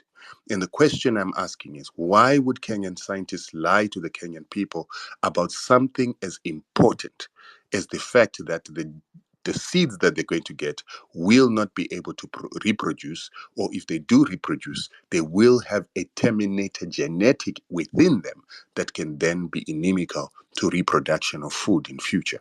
Why would they not tell people that GMOs generally come in what is called glyphosate ready use, because they work hand in hand with a chemical called Roundup that then leaves residues of glyphosate, which is a cancer-causing chemical that we have found in Zimbabwean food. And when we found it with the GMOs in Zimbabwe, we've also noticed that Zimbabwe, Kenya, South Africa, and Malawi now have the highest cancer rates and the highest cancer death rates in the world, according to the World Health Organization. And just like you said, that they never told you that Kenya's got minerals, they are currently not singing about this high cancer rate that you find in Zimbabwe, Kenya, South Africa, and Malawi. And all these countries happen to consume GMOs. The three consume GMOs from South Africa, and Kenya is consuming GMOs that it is allowed and signed into the country itself. So these are the issues that I wanted us to speak about as Africans. Because as I am fighting this GMO war, I was taken to South African court after complaining about Zimbabwean GMOs in Zimbabwe. The company from Zimbabwe, this Simbisa Brands, which is also in Kenya, took me to South African courts where they do not have any presence, but their shareholders, BlackRock, Vanguard, together with some of the companies like Monsanto that have got cross-shareholding with these BlackRock, Vanguard, State Street, who then have ownership in almost all banks in South Africa, Kenya, Zimbabwe.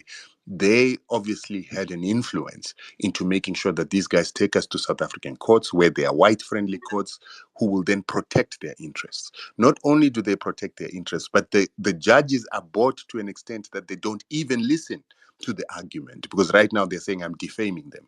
But defamation can only be a lie. Defamation is only when you've got falsehoods. And I've been giving factual information from lab tests that we've been taking part in, and also factual information based on disclosures they've given in the Zimbabwe court. So I'm in two fronts of courts in South Africa and Zimbabwe. They are buying judges. And you have to realize that once they start buying judges, this thing is bigger than we see. Bill Melinda Gates Foundation is involved. We've got an organization called AGRA, Africa Greening Revolution Alliance, and other institutions of the Rothschilds, Rockefellers, and the Bill Melinda Gates. Initially, when we talk about these names, it sounds like conspiracy theory, but because I'm in court with these people, and this is my second time being in court with these people after being in court with Strive Masiwa, who sits on the board of the Rockefeller and Rothschild Foundations, I now realize that these people are real. I have fought them in court. I am fighting them now.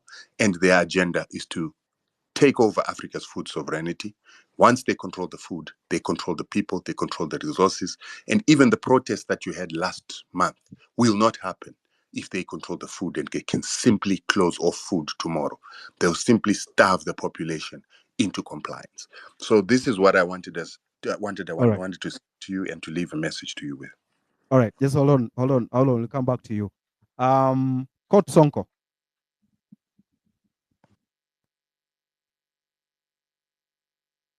Court Sonko. Naona hapo unasema mimi nimelipwa tusiongelee mambo ya protest. So hebu tuambie nimelipwa na nani na kwa nini nimelipwa? Court Sonko. Naona hapo unasema mimi nimelipwa tusiongelee mambo ya protest. So hebu tuambie nimelipwa na nani na kwa nini nimelipwa?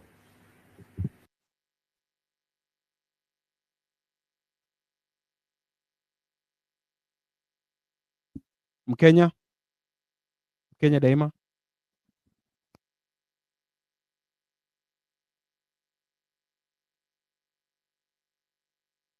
Mbona mnauliza mic, mkipewa mic hamtaki kuongea?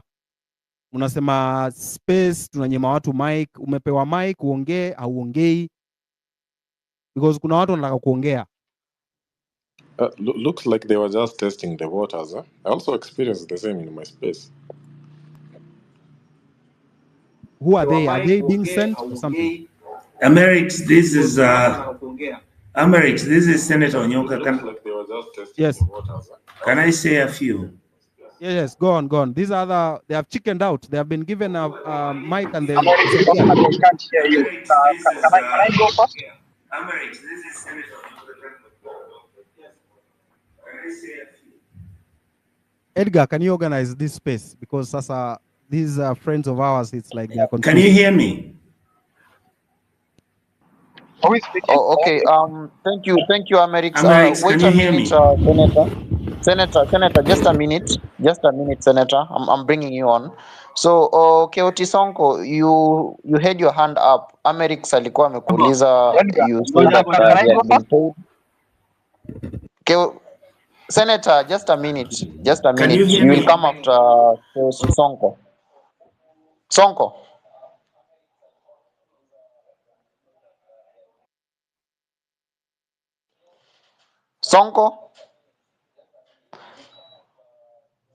Okay, sawa, hayuko. Senator Onyonka, you can go, and I'm also told that tomorrow you have a show in the morning. Actually, Sonko mana, nimekuita hauongei, then nikitoka kwako unainua mkono. What exactly am I supposed to do? Are you there? Also told that tomorrow you have a show in the morning. Actually, Sonko mana, nimekuita hauongei, then nikitoka kwako unainua mkono. What exactly am I supposed to do? Edgar, move to the next person. We are wasting time with these ones. Move to the next person. Sawa. Senator, you can go. Senator, you can go.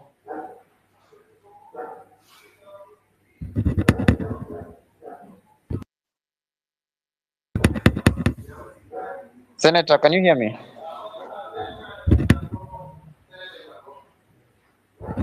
Okay, sawa. Yes, Elvis. you can hear me now? Yes, I can hear you. I can hear you. Can hear you. Proceed. Now, thank you. The point I wanted to make is that I've listened very keenly.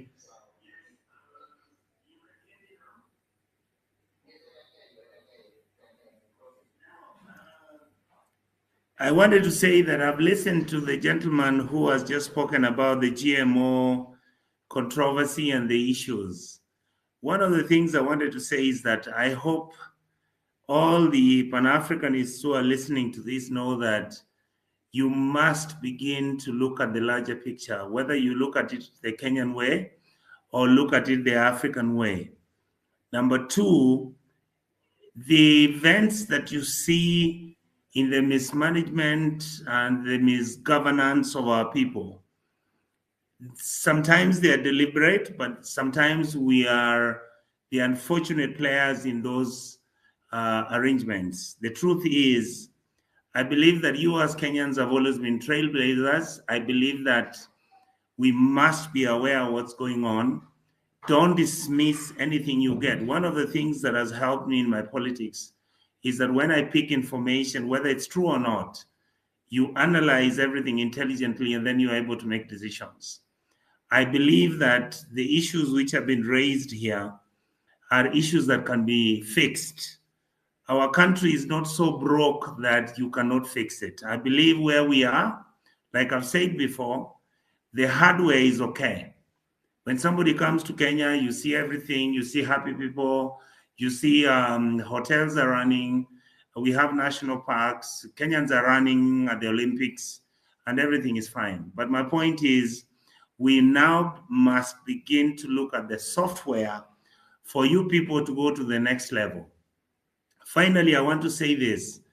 I hope that this team will be able to be positive and will be able to handle whatever that is happening in this country fairly. There are some of us, there are some people who are even in government who are giving us information to give to you. Some of us have done good before, maybe we have failed, but I think some of us should be allowed to make the decision of wanting to help our country. It is not for self-serving interest. Personally, if you guys got even 5 things that are outstanding on the governance of Kenya, by that time, I don't think I would want to continue with politics. I think some of us who have been very, very fortunate have gone to good schools and have seen things. I've been a deputy minister for foreign affairs. I went to Somalia. I know why people are fighting at the Horn of Africa. It's about the mining of the fish, the gold which is there, the platinum and uranium which is in Somalia. I mean, these are things you people must now become engaged in. You can do them legally. And I wanted to say this, gentlemen and ladies, make sure you maintain the highest standards. Demonstrate peacefully. I know that agents are going to be sent so that they can distract you, so that they can give you a bad name.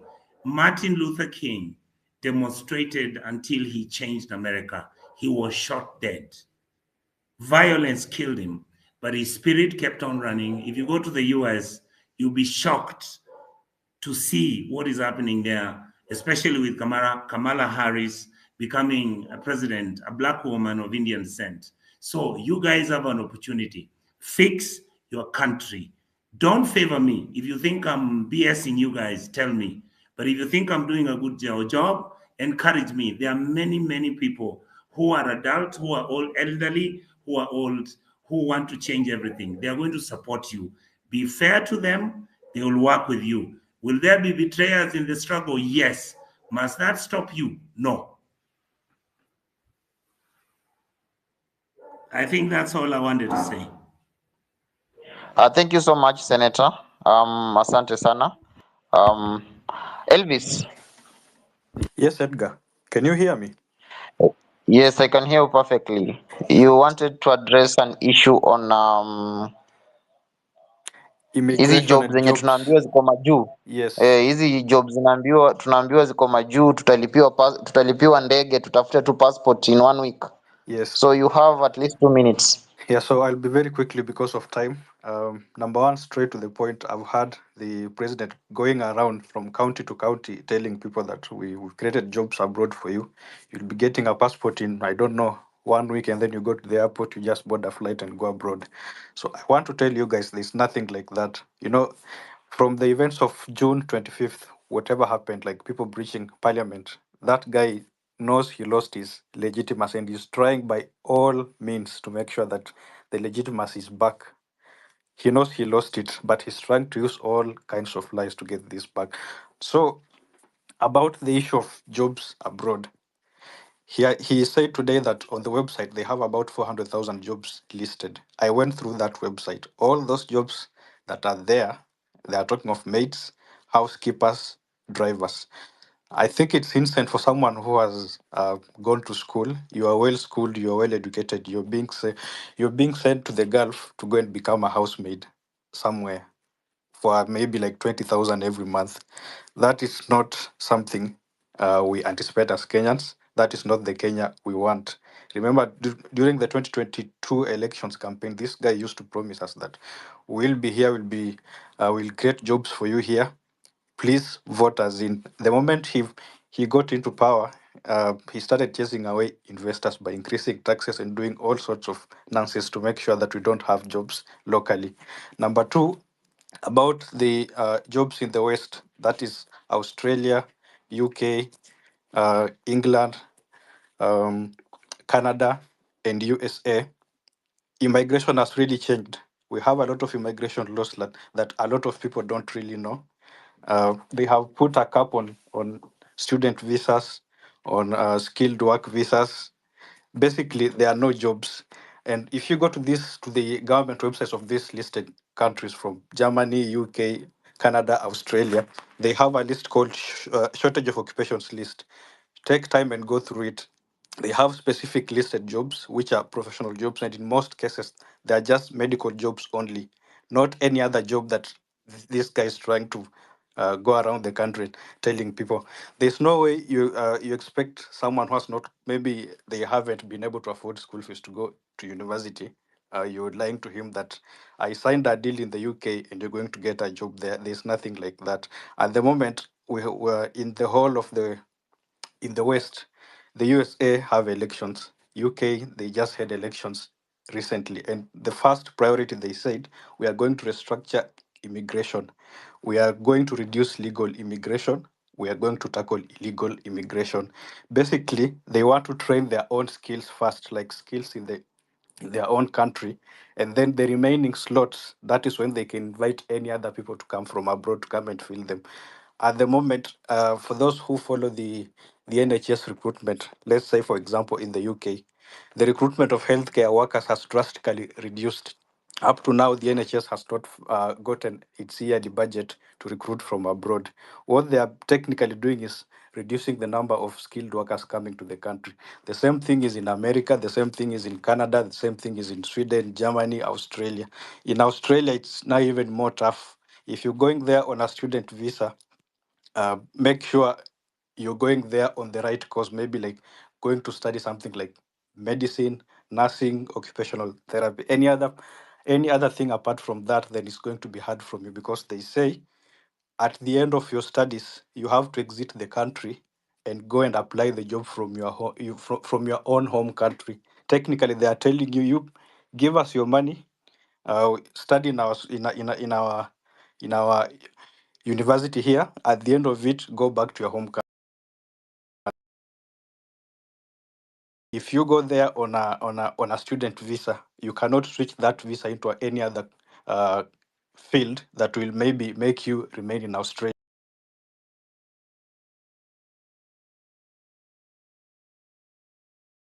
Discourage legal immigration. So if you see someone is moving around and lying to the people that have created jobs abroad for you, it's an absolute lie. And this will lead to a lot of rogue agencies. Just because the president has pronounced that we have jobs abroad, you will see these agencies coming up and lying to people that we have jobs abroad, pay this amount of money, and we'll connect you to a job or maybe like a student visa. All right. So what will happen next? Mtauza mashamba zenu and you All right. end up being duped. I have a Thank lot of people in my DM complaining over these same things. People are depressed abroad and Mhm. there's nothing they can do about it. Okay. Tafadhali kaeni rada. Asante. Thank you very much, Elvis. We continue. We continue. Ask for the mic. This is a citizen assembly. It is for everyone. Lewis, what are the protest on 8th? Can you tell us the protest points? What are the things that we must ensure that we are going to raise as we go on the streets on 8th of August? I mean, 8th of August. Nane nane. Lewis.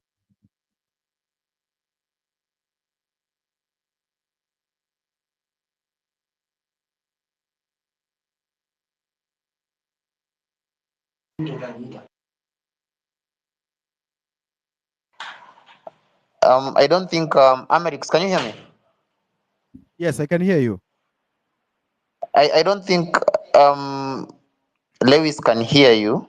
So let me bring in Mukenya Daima. Okay. Hello. Let me bring in Hi, Mukenya Edgar. Daima to speak about just hold on. Lewis. I can see Lewis here.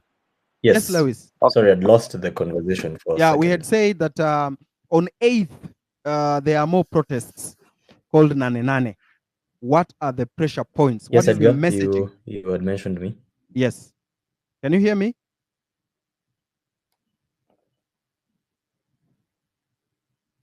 All right, Edgar, go on. I think there's a lot of connection problem everywhere. Can you hear me, Edgar?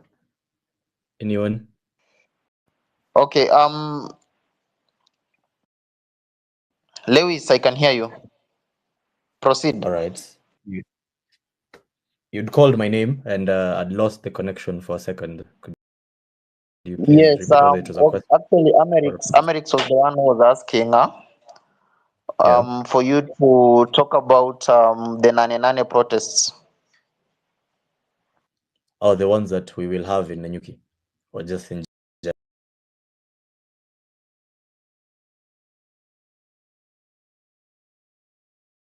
as declared by the people.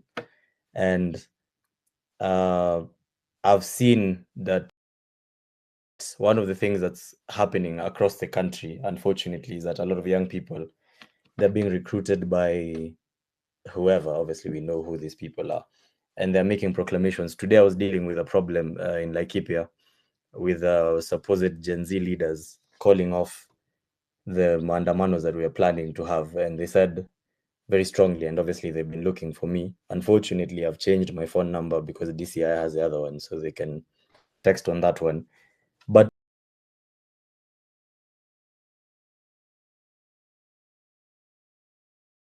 we've been dealing with a lot of diversions from the political. Everybody comes up with a different stuff. Of course, one of the things that is our strength is also sort of our weakness. The fact that we are leaderless, obviously, we are tribeless, and then we don't have a central point of organization. It can, at some point, become a deterrent, because if anybody says that, for example, I'm saying in Nanyuki, let's meet in town, somebody produces a poster and then they say we meet at a different location, I don't have that latitude to say, no, we're not. Of course, I'd say it, but obviously, when these people are sponsored, they're sponsored with the intention that when I push back on their plans, they will reiterate on the fact that we're leaderless. And then they'll say, you're trying to make yourself our leader. But anyway, it happens, all these things happen.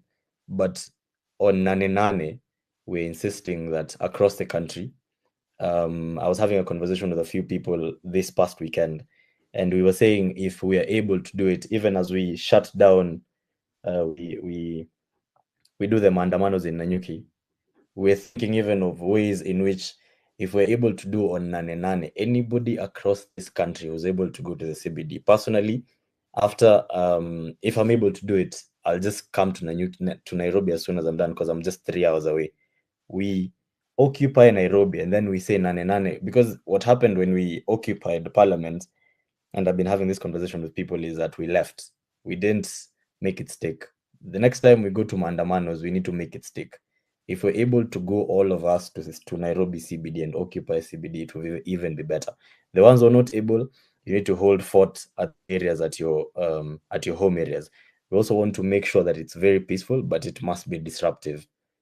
And the people that keep showing up, because every single time we've had protest in Nanyuki, we've had to deal with goons. And again, and I keep insisting, our strength in the fact that we're leaderless is also sort of our weakness, because even when government operatives, and we know these people on social media, when they wake up with propaganda, they print posters in the same format we print posters.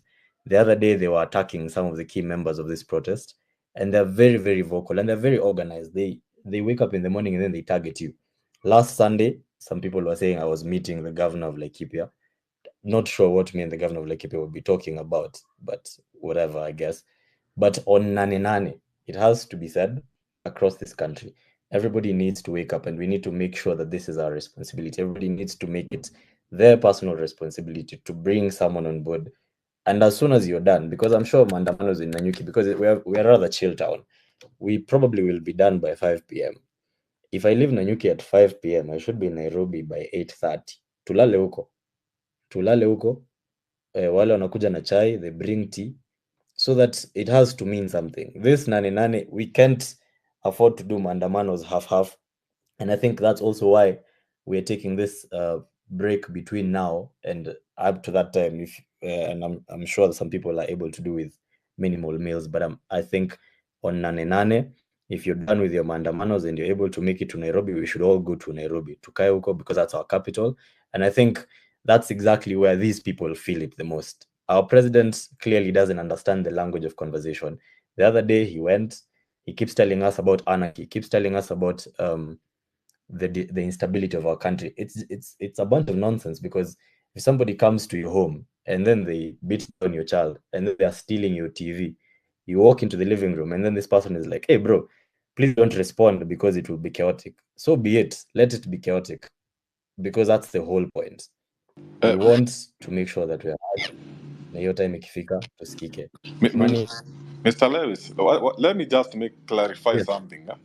Anyone telling you about anarchy is an idiot. We have a constitution that is very, very much alive. It is well drafted there. If William Ruto and his deputy go home, there is a person who is supposed to take that seat for about, 90 days, as we are having a re-election. Where the hell is the anarchy coming from? Hata niambia wase, msiogope, there's nothing to worry about right now. Yeah, so, and this is our country. Let nobody try and pretend like we just showed up into this country today. We've been quiet as these people plundered our nation.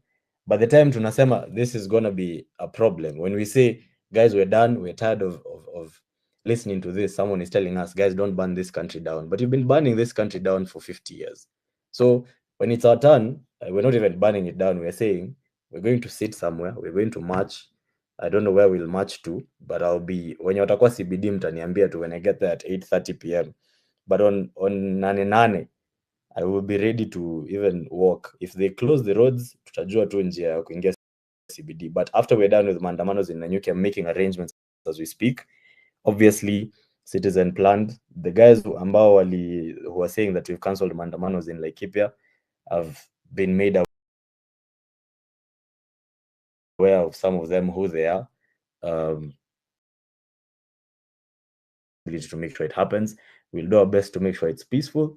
And then after we're done, we'll be in the CBD. Thank you. Oh, just a minute, Mrs. Emen. Like, my questions, my rage hasn't really been satisfied enough. I wanted to ask Okiya Omtata about the niobium in Kwale, Pale Mrima Hills. Mr. Okiya Omtata, you told me Jacob Juma alitoa documents in your office. What happened next? Why isn't anyone? Why hasn't our country?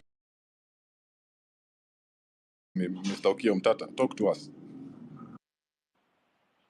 Paulo, I don't think Okiya Omtata is on the speaker panel. Acha nampatia mic, then I think atajibu.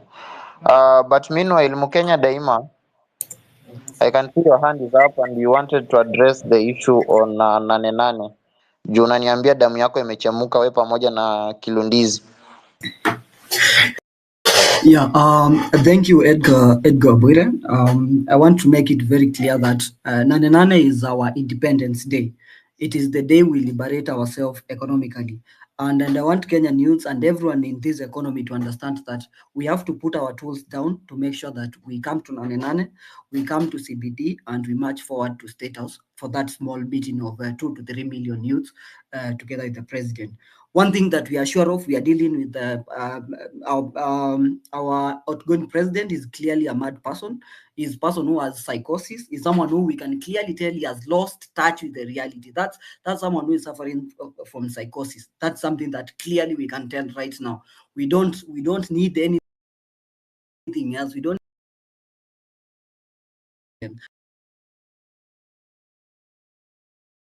from on Nane Nane. I want every youth. I want everyone who thinks they are doing business. We want everyone in all sectors. It's an Independence Day, and I want you guys to understand what we are talking when what we are saying when it's Independence Day. It is the day we liberate our country. Nothing else matters at this point. That is what I want most of you to understand. That is what I want to liberate ourselves, because we've realized that we are a rich country. We are a country that has enough resources, has enough minerals to fix ourselves. We are a country that people have been borrowing for whatever stupid reason, like buying belts. Wengine tunalipia huyu apeleke wasichana sijui Dubai and everything. No, we are just tired.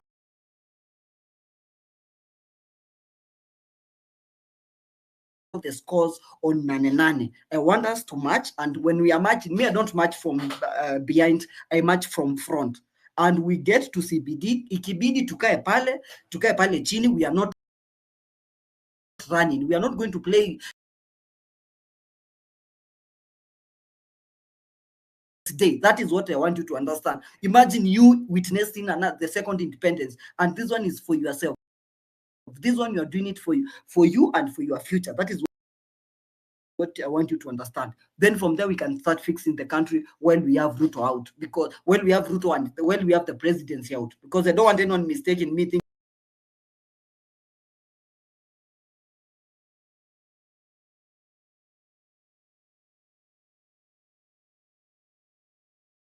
thank you, Edgar. And that is the message I had for the youth. Nane Nane, we must be out. It's our Independence Day. Okay, asante sana Mkenya for keeping it at 1 minute.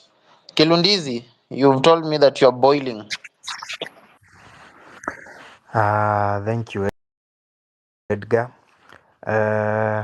First of all, I would like to thank you for this opportunity. And for me, I feel like Ruto is a mad person.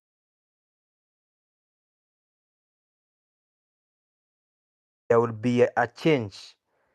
I think I have to tell you I'm sorry.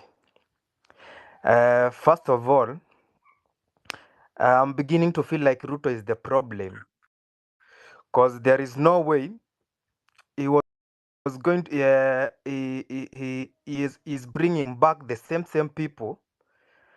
Now I'm beginning to feel like maybe anawatumanga, akiwatuma hiyo pesa zenye wanga wanaiba wanamletea.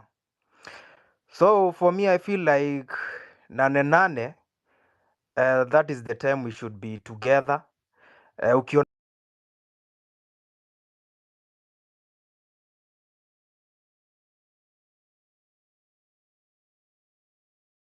akienda kuarestiwa.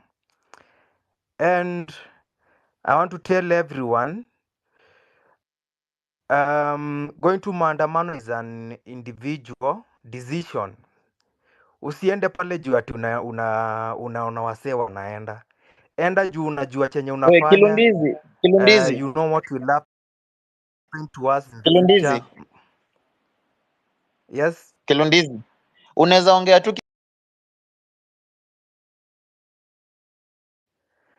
So ndo nasema kama ni kwenda maandamano, wache ikuwe ni your individual decision, yani kitu iko kwa roho. Usiende juu unaona wasee wanaenda. Again, kuna wenye walifeel ni kama wamekatishwa motisha. Usifeel kama umekatishwa motisha juu ati kuna big ulikuwa una maybe unaangalia, yani ni kama alikuwa amekuwa model wako kwa hiyo maandamano. Ujue kuna wenye already wako compromised, and that is something that happens ikifika kwa movement. Yangu si mengi, but ni kusema 8 tutokee mazi. Ni hayo tu. Okay, thank you so much, Kilundizi. So I'm trying as much as possible to bring in a set of new speakers. I want as many people to speak as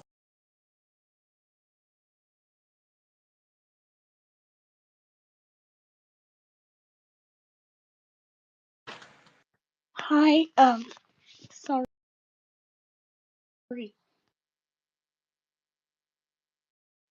Hi, everyone. Good morning, good afternoon, good evening. First of all, I'd like to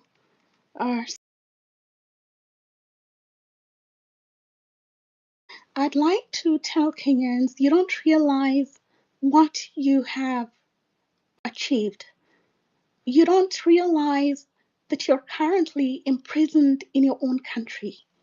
Nobody is going to be allowed.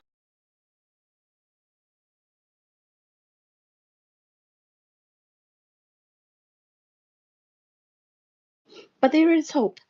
People will be allowed to leave when Mr. Ruto leaves. And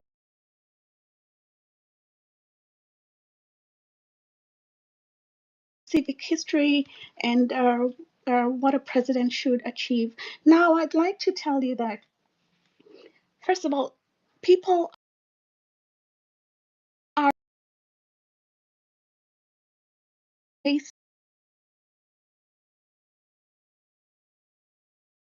regime forming, a regime in the making. You are a regime.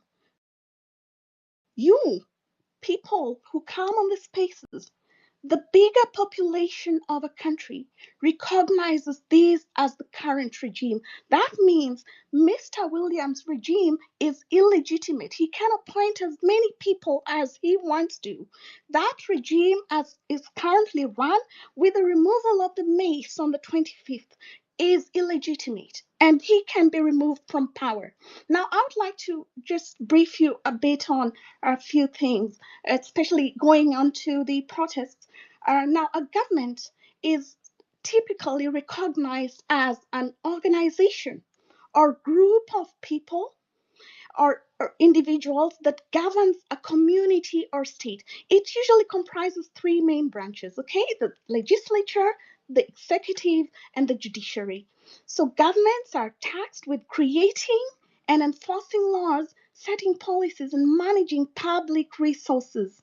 It has failed in the management of public resources, and that again makes it not be viewed as a government in such.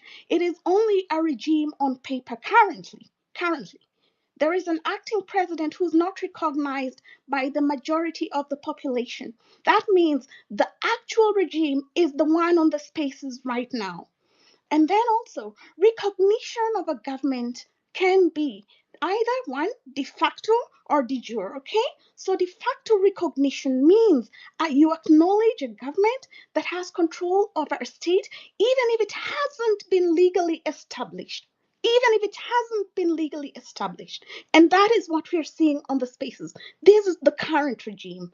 And then the de jure recognition, on the other hand, refers to the legal acknowledgement of a government as the legitimate authority of a state.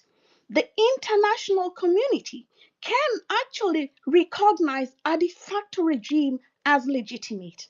It has happened many times before. And now I've really talked about that. I want to talk about parallel regimes. So there is hope. I'm telling you, there is hope. You can take that country and you can force him into exile. And that will happen if he doesn't step down. Now, let's talk about a bit about parallel regimes. A parallel regime refers to a situation where two or more groups claim to be the legitimate government of a state.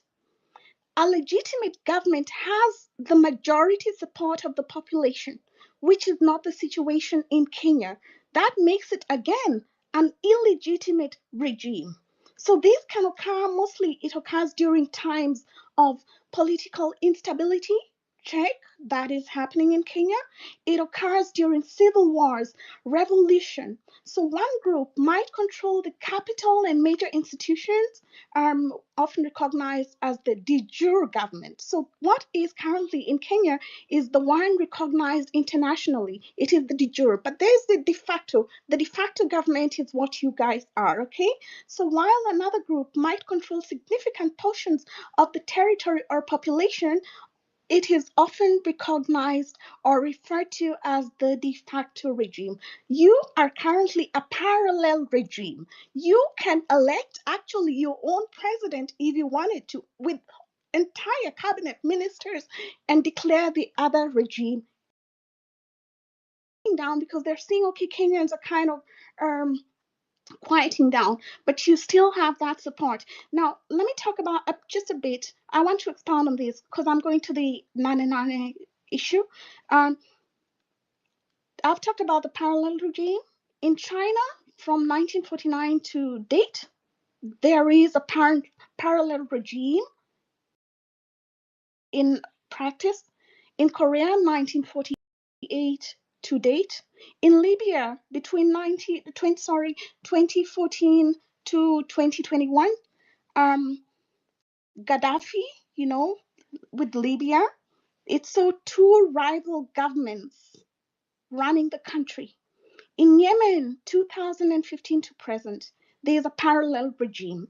In Venezuela, 2019 to present, and I also led the protests of 1st of May in Venezuela of this year.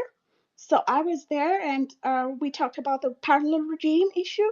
In Somalia, 1991 to date, there is, those of you who know, Pan-Africanists especially know Somaliland, they want secession from Somalia. So from 1991, there has been a parallel regime, complete with cabinet ministers, with their own president, with their own flag, and that is what you guys can do. But because you're the majority, the Kenyan flag. For I've talked too much. acknowledging. Yeah, you do talk I've too talked much. too You, much. you do talk too much. But thank you so much for acknowledging that All right. within the place that you come from, there are levels of,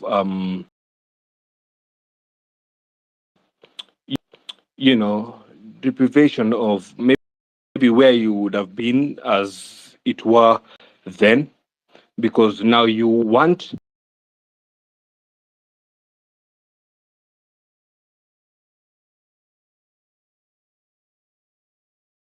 of anarchy.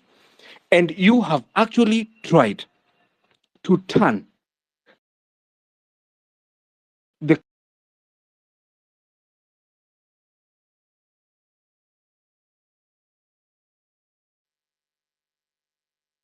Edgar, mnapeaje Kigen mic hapa juu? Okay,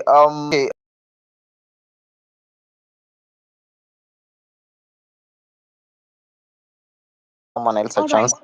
All right. I'm landing. Now,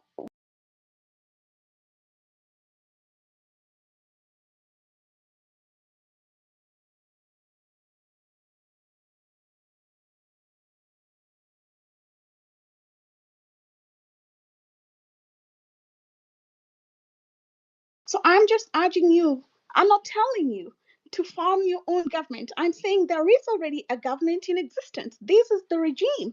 Whether or not, I'm not saying you go and take over the other government, the other regime. I'm saying you already have the numbers to have your own regime. It is already in practice. It's just not on paper. So thank you very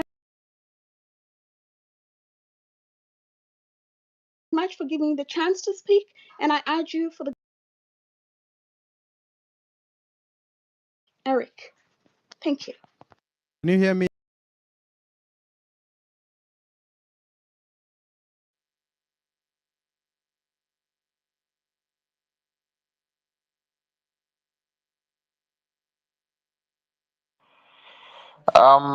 Amerix, you are on mute if you're speaking. Can you hear me? Yes, perfectly. What about there? I can hear you perfectly.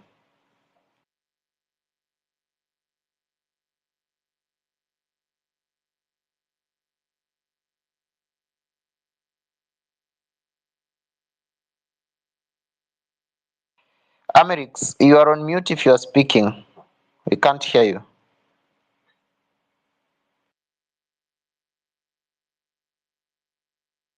Okay, as Amerix fixes his mic, Bravin, you had your hand up. Okay, there are a few things I want to talk about because there's this issue of having a leader. I don't think we have exhausted that issue properly because this is something that people on other platforms who are also in the movement need to understand. You know, we have gotten where we are because we have been leaders. So when you have leaders in place, you are making it easier for the government to, or the rogue people who are in government to hunt down and pinpoint individuals, and they'll go after them. They'll turn their lives upside down. They'll go and surveil them. They'll do a lot of things to those people there. So when you have people who are not like appointed or you have not done the easier work for them, then it's hard for them to pinpoint individuals. So that's one. Another thing, you need to understand that the success of this movement is based on decentralization. So as people are in the villages trying to demonstrate, Bravin, they improve are your listening to speaker. people. Your speaker is very low. Can you just fix your speaker or your mic? Am I still low? It's okay. Okay. So there are people who are in different parts of the country. You find there are people who are in the villages and they're still they want to still air out their issues. So if you make it centralized, it will be a bit difficult. You will start demoralizing people because the moment you start picking individuals, that's one. If you take an individual to, let's say, a position of leadership, and for example, there are people who have not seen this person, for example, on the streets, that's one. Two, you'll not know how you're going to arrive at these leaders. What criteria will you use? There are people who are not on these platforms, but will definitely form good leaders. So there are people who are doing these demonstrations out there, outside social media. So we have people on Twitter, we have people on TikTok, we have people on Instagram and all other platforms. And then we have people who are not in any social media, but they are still agitating for their rights, but they can also make good leaders. But how democratic will be that process if you decide to do it right now? So those one will not get a chance to, they'll definitely be demoralized. So that's why you also do not need to have the leaders, because I still believe those people who are pushing to have a leader are definitely infiltrators. Then another issue is when you pick leaders right now, the movement has just started moving. If you pick leaders right now, you are likely to pick people who are state infiltrators, people who are from the rogue side of the system that will now be in the position of leadership and are definitely going to give the information to the people that are not supposed to get that information. And if you look at someone, there are people who are on the timeline who have started changing the tune. They have changed. They have not even sought justice for the people who are killed, but they are already singing the tune of the system, which is definitely oppressing people. Then the other thing you have to realize is this: these guys, if you want to beat a dictator or people who are rogue, you need to think like them, then think better than them to beat them. So these are people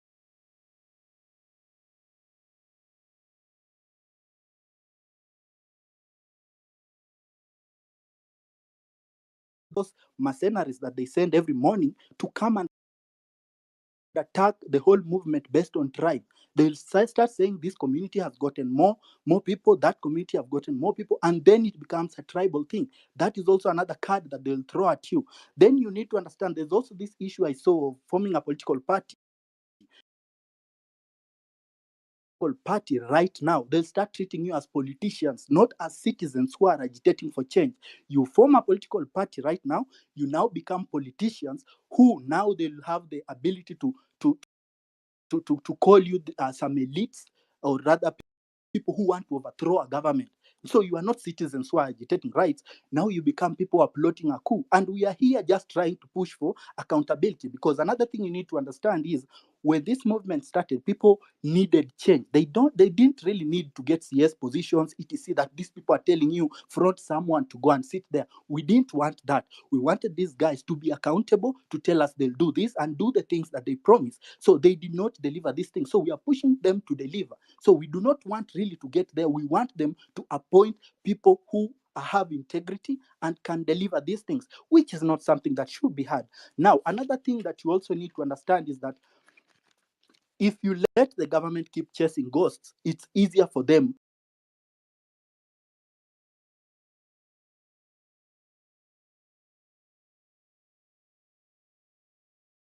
And they will definitely either buy them or they will silence them permanently if they cannot buy them.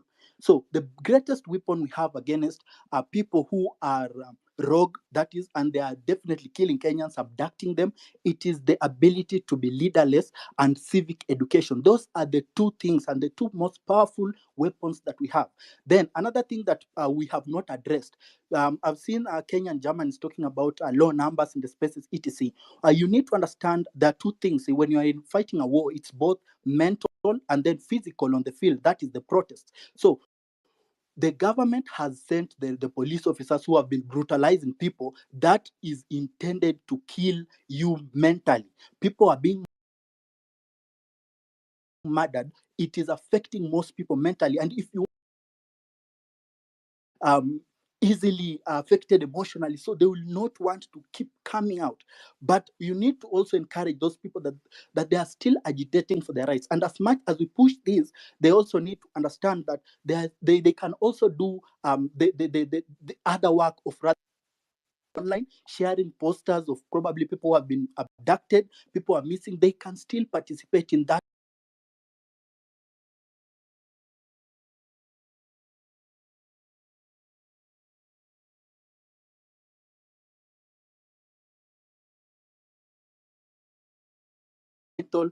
Aspect of it, because these are the people are agitating for their rights. And the abuse of human rights is one of the leading causes.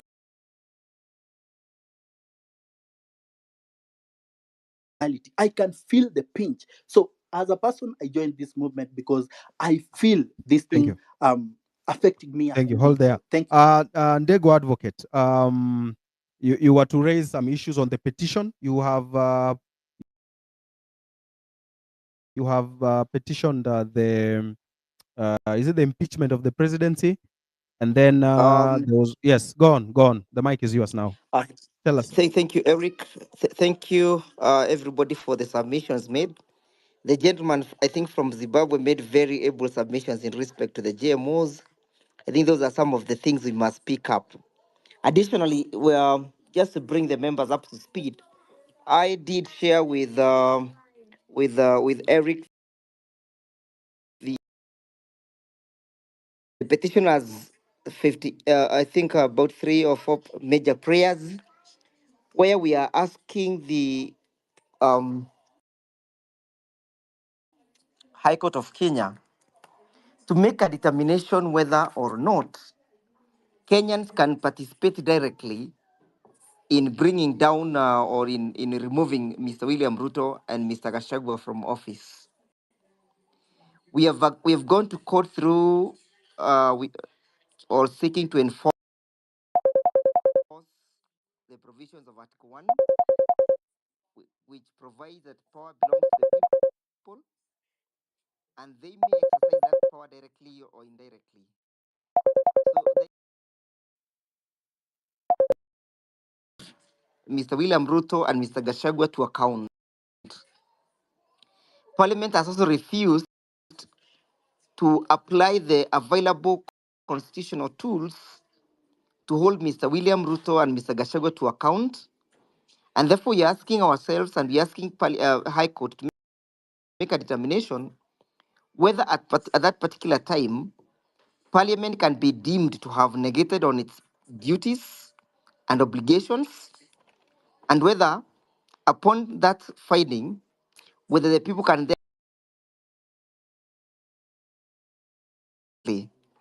And the means that we are proposing to exercise our sovereignty is through a referendum. We're asking the High Court to make a finding that a government can be established through an election, and the same government can be removed by the people through a referendum. That is a substantive question we are asking the High Court. The grounds upon which our petition is premised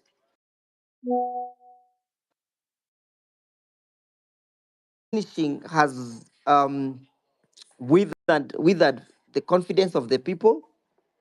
It has rendered his government illegitimate.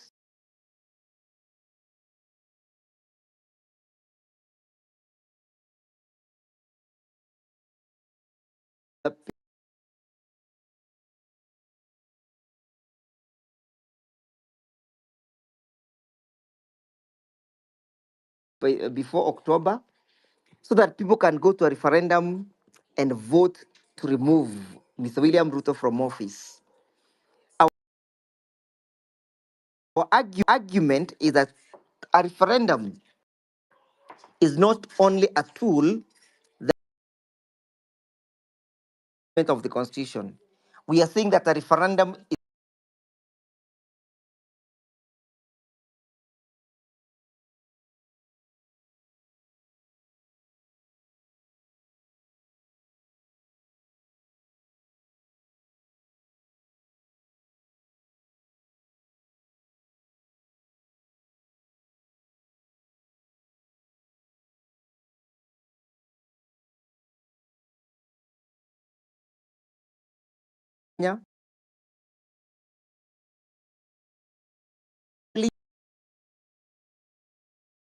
The other issue that you also raised in our petition, among others, is that he has agreed that the US should create an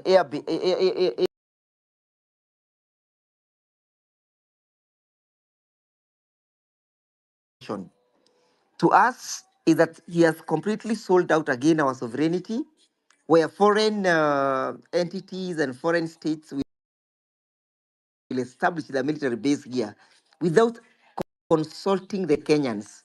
So those are some of the issues that we have raised, among other issues of breakdown of governance. And we are hoping that the High Court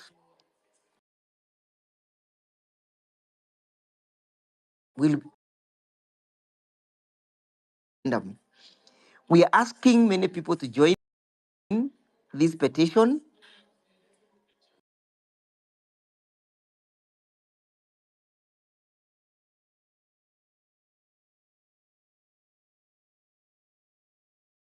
This petition, we have a pool of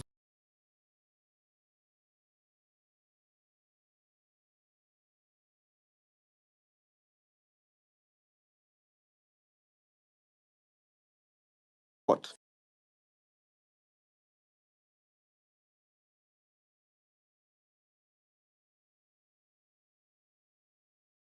Solid facts and grounds that we are relying on in respect to asking the High Court to declare that Kenyans can remove or change a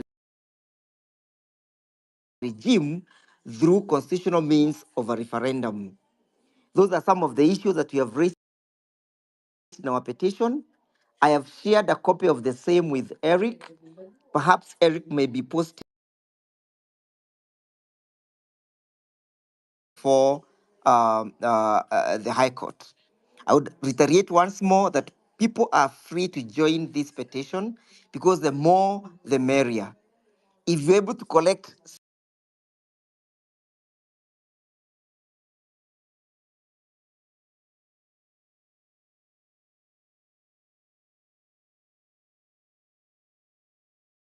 and show the court the weight of the case and the desire that people have. Of course, the argument about the loss of legitimacy is premised on the ongoing protest against government.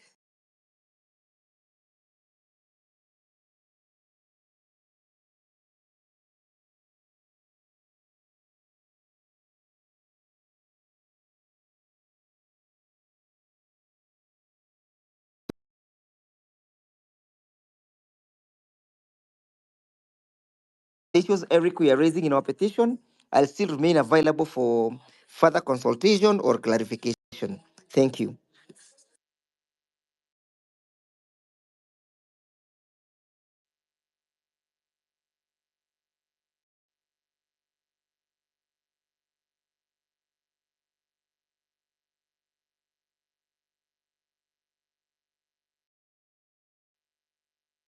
Can I go? Okay, asante sana, advocates. Let me bring on board Abdi. Good evening, sir. What do you have to say?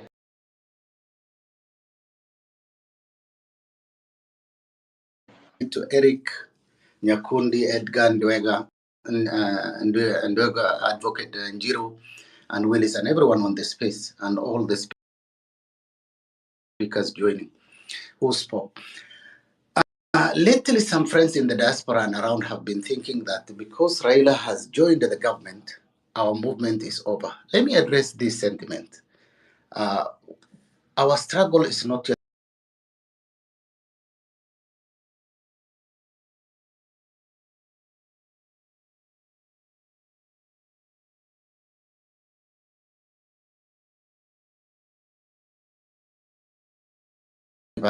does not define our movement nor our resolve.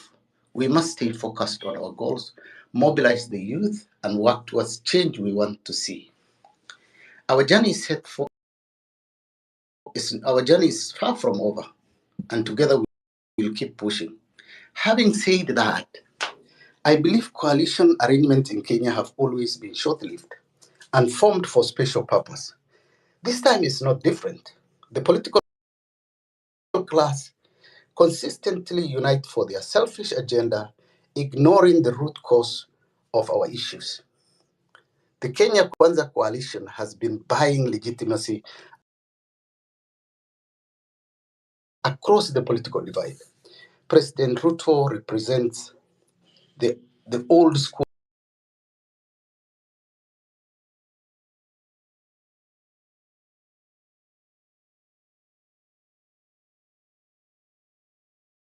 politics of tokenism, Mutieto syndrome. This has been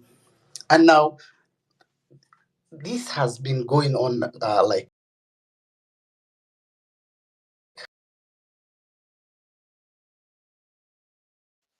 leveraging on local loyalty. This does create an illusion of widespread legitimacy based on cheers from the local community.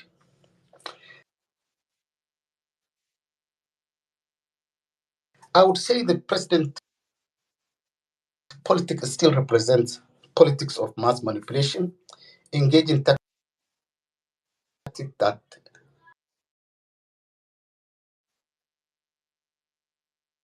this is the populism. Despite this effort, there is glaring political incompetence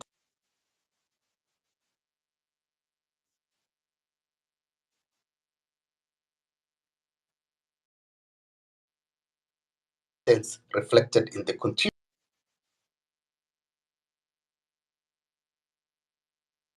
failure to deliver on the promises and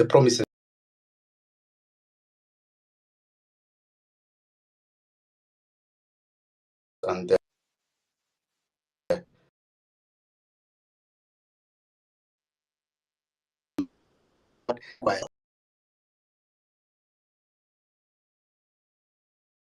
negotiation. The senator said in earlier, Kenya our software is working, and we having said that, and our politicians also should respect Kenyans who elected them. We are not as foolish as they think or naive.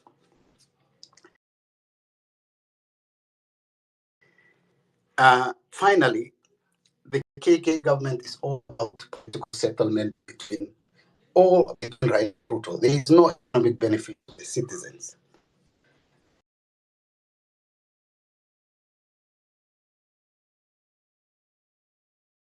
Information all political divide, as you have seen, legitimacy through tribal cabinet appointment. Kenyans will take silently and painfully anything the regime throws at them. We are up. It's not that we are up against, we are not up against two people.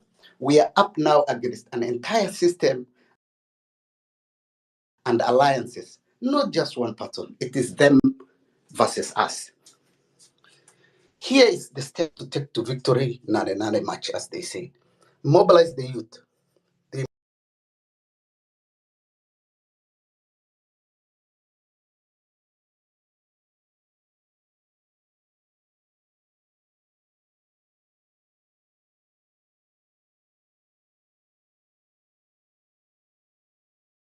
The youth see themselves as the key stakeholders in Kenyan future.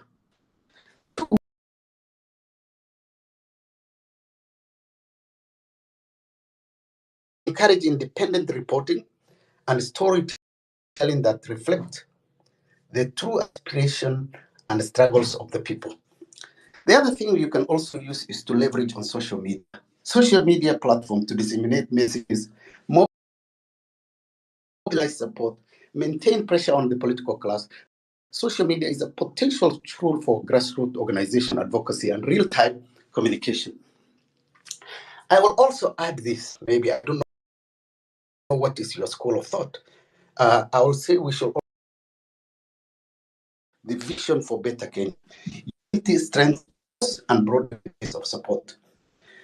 Final take is also civic education. Education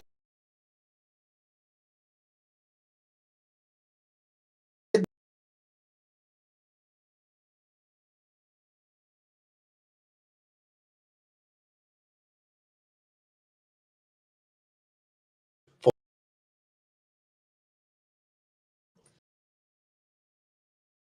time to participate in the electoral process, to support and encourage youth candidates committed to the cause in the coming elections.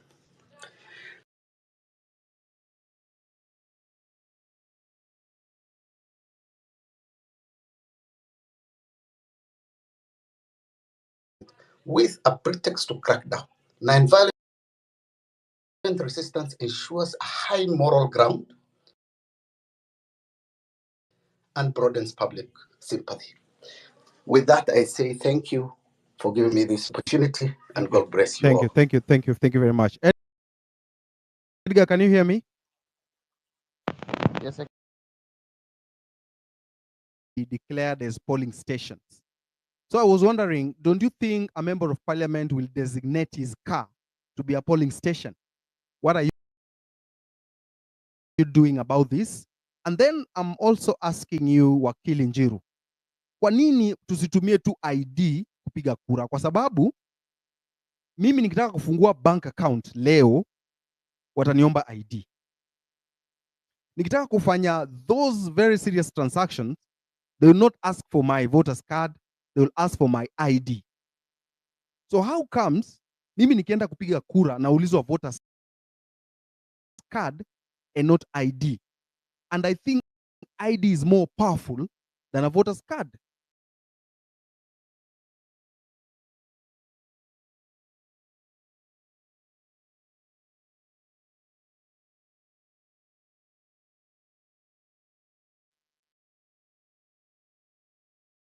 Why can't we skip that and then we just decide tutumie ID card? Wakili. Thank you, Eric. Allow me to begin by perhaps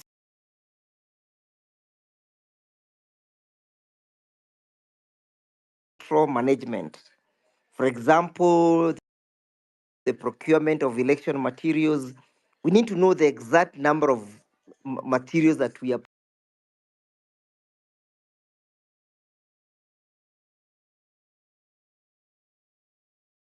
document and that does not require registration. It means that then we are not able to hold, rather to account for how many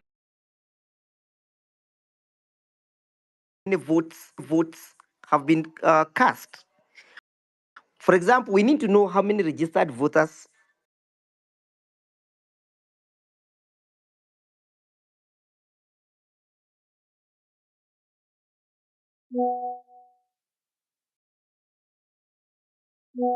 registration, because registration is quite crucial for election management and also for accountability purpose.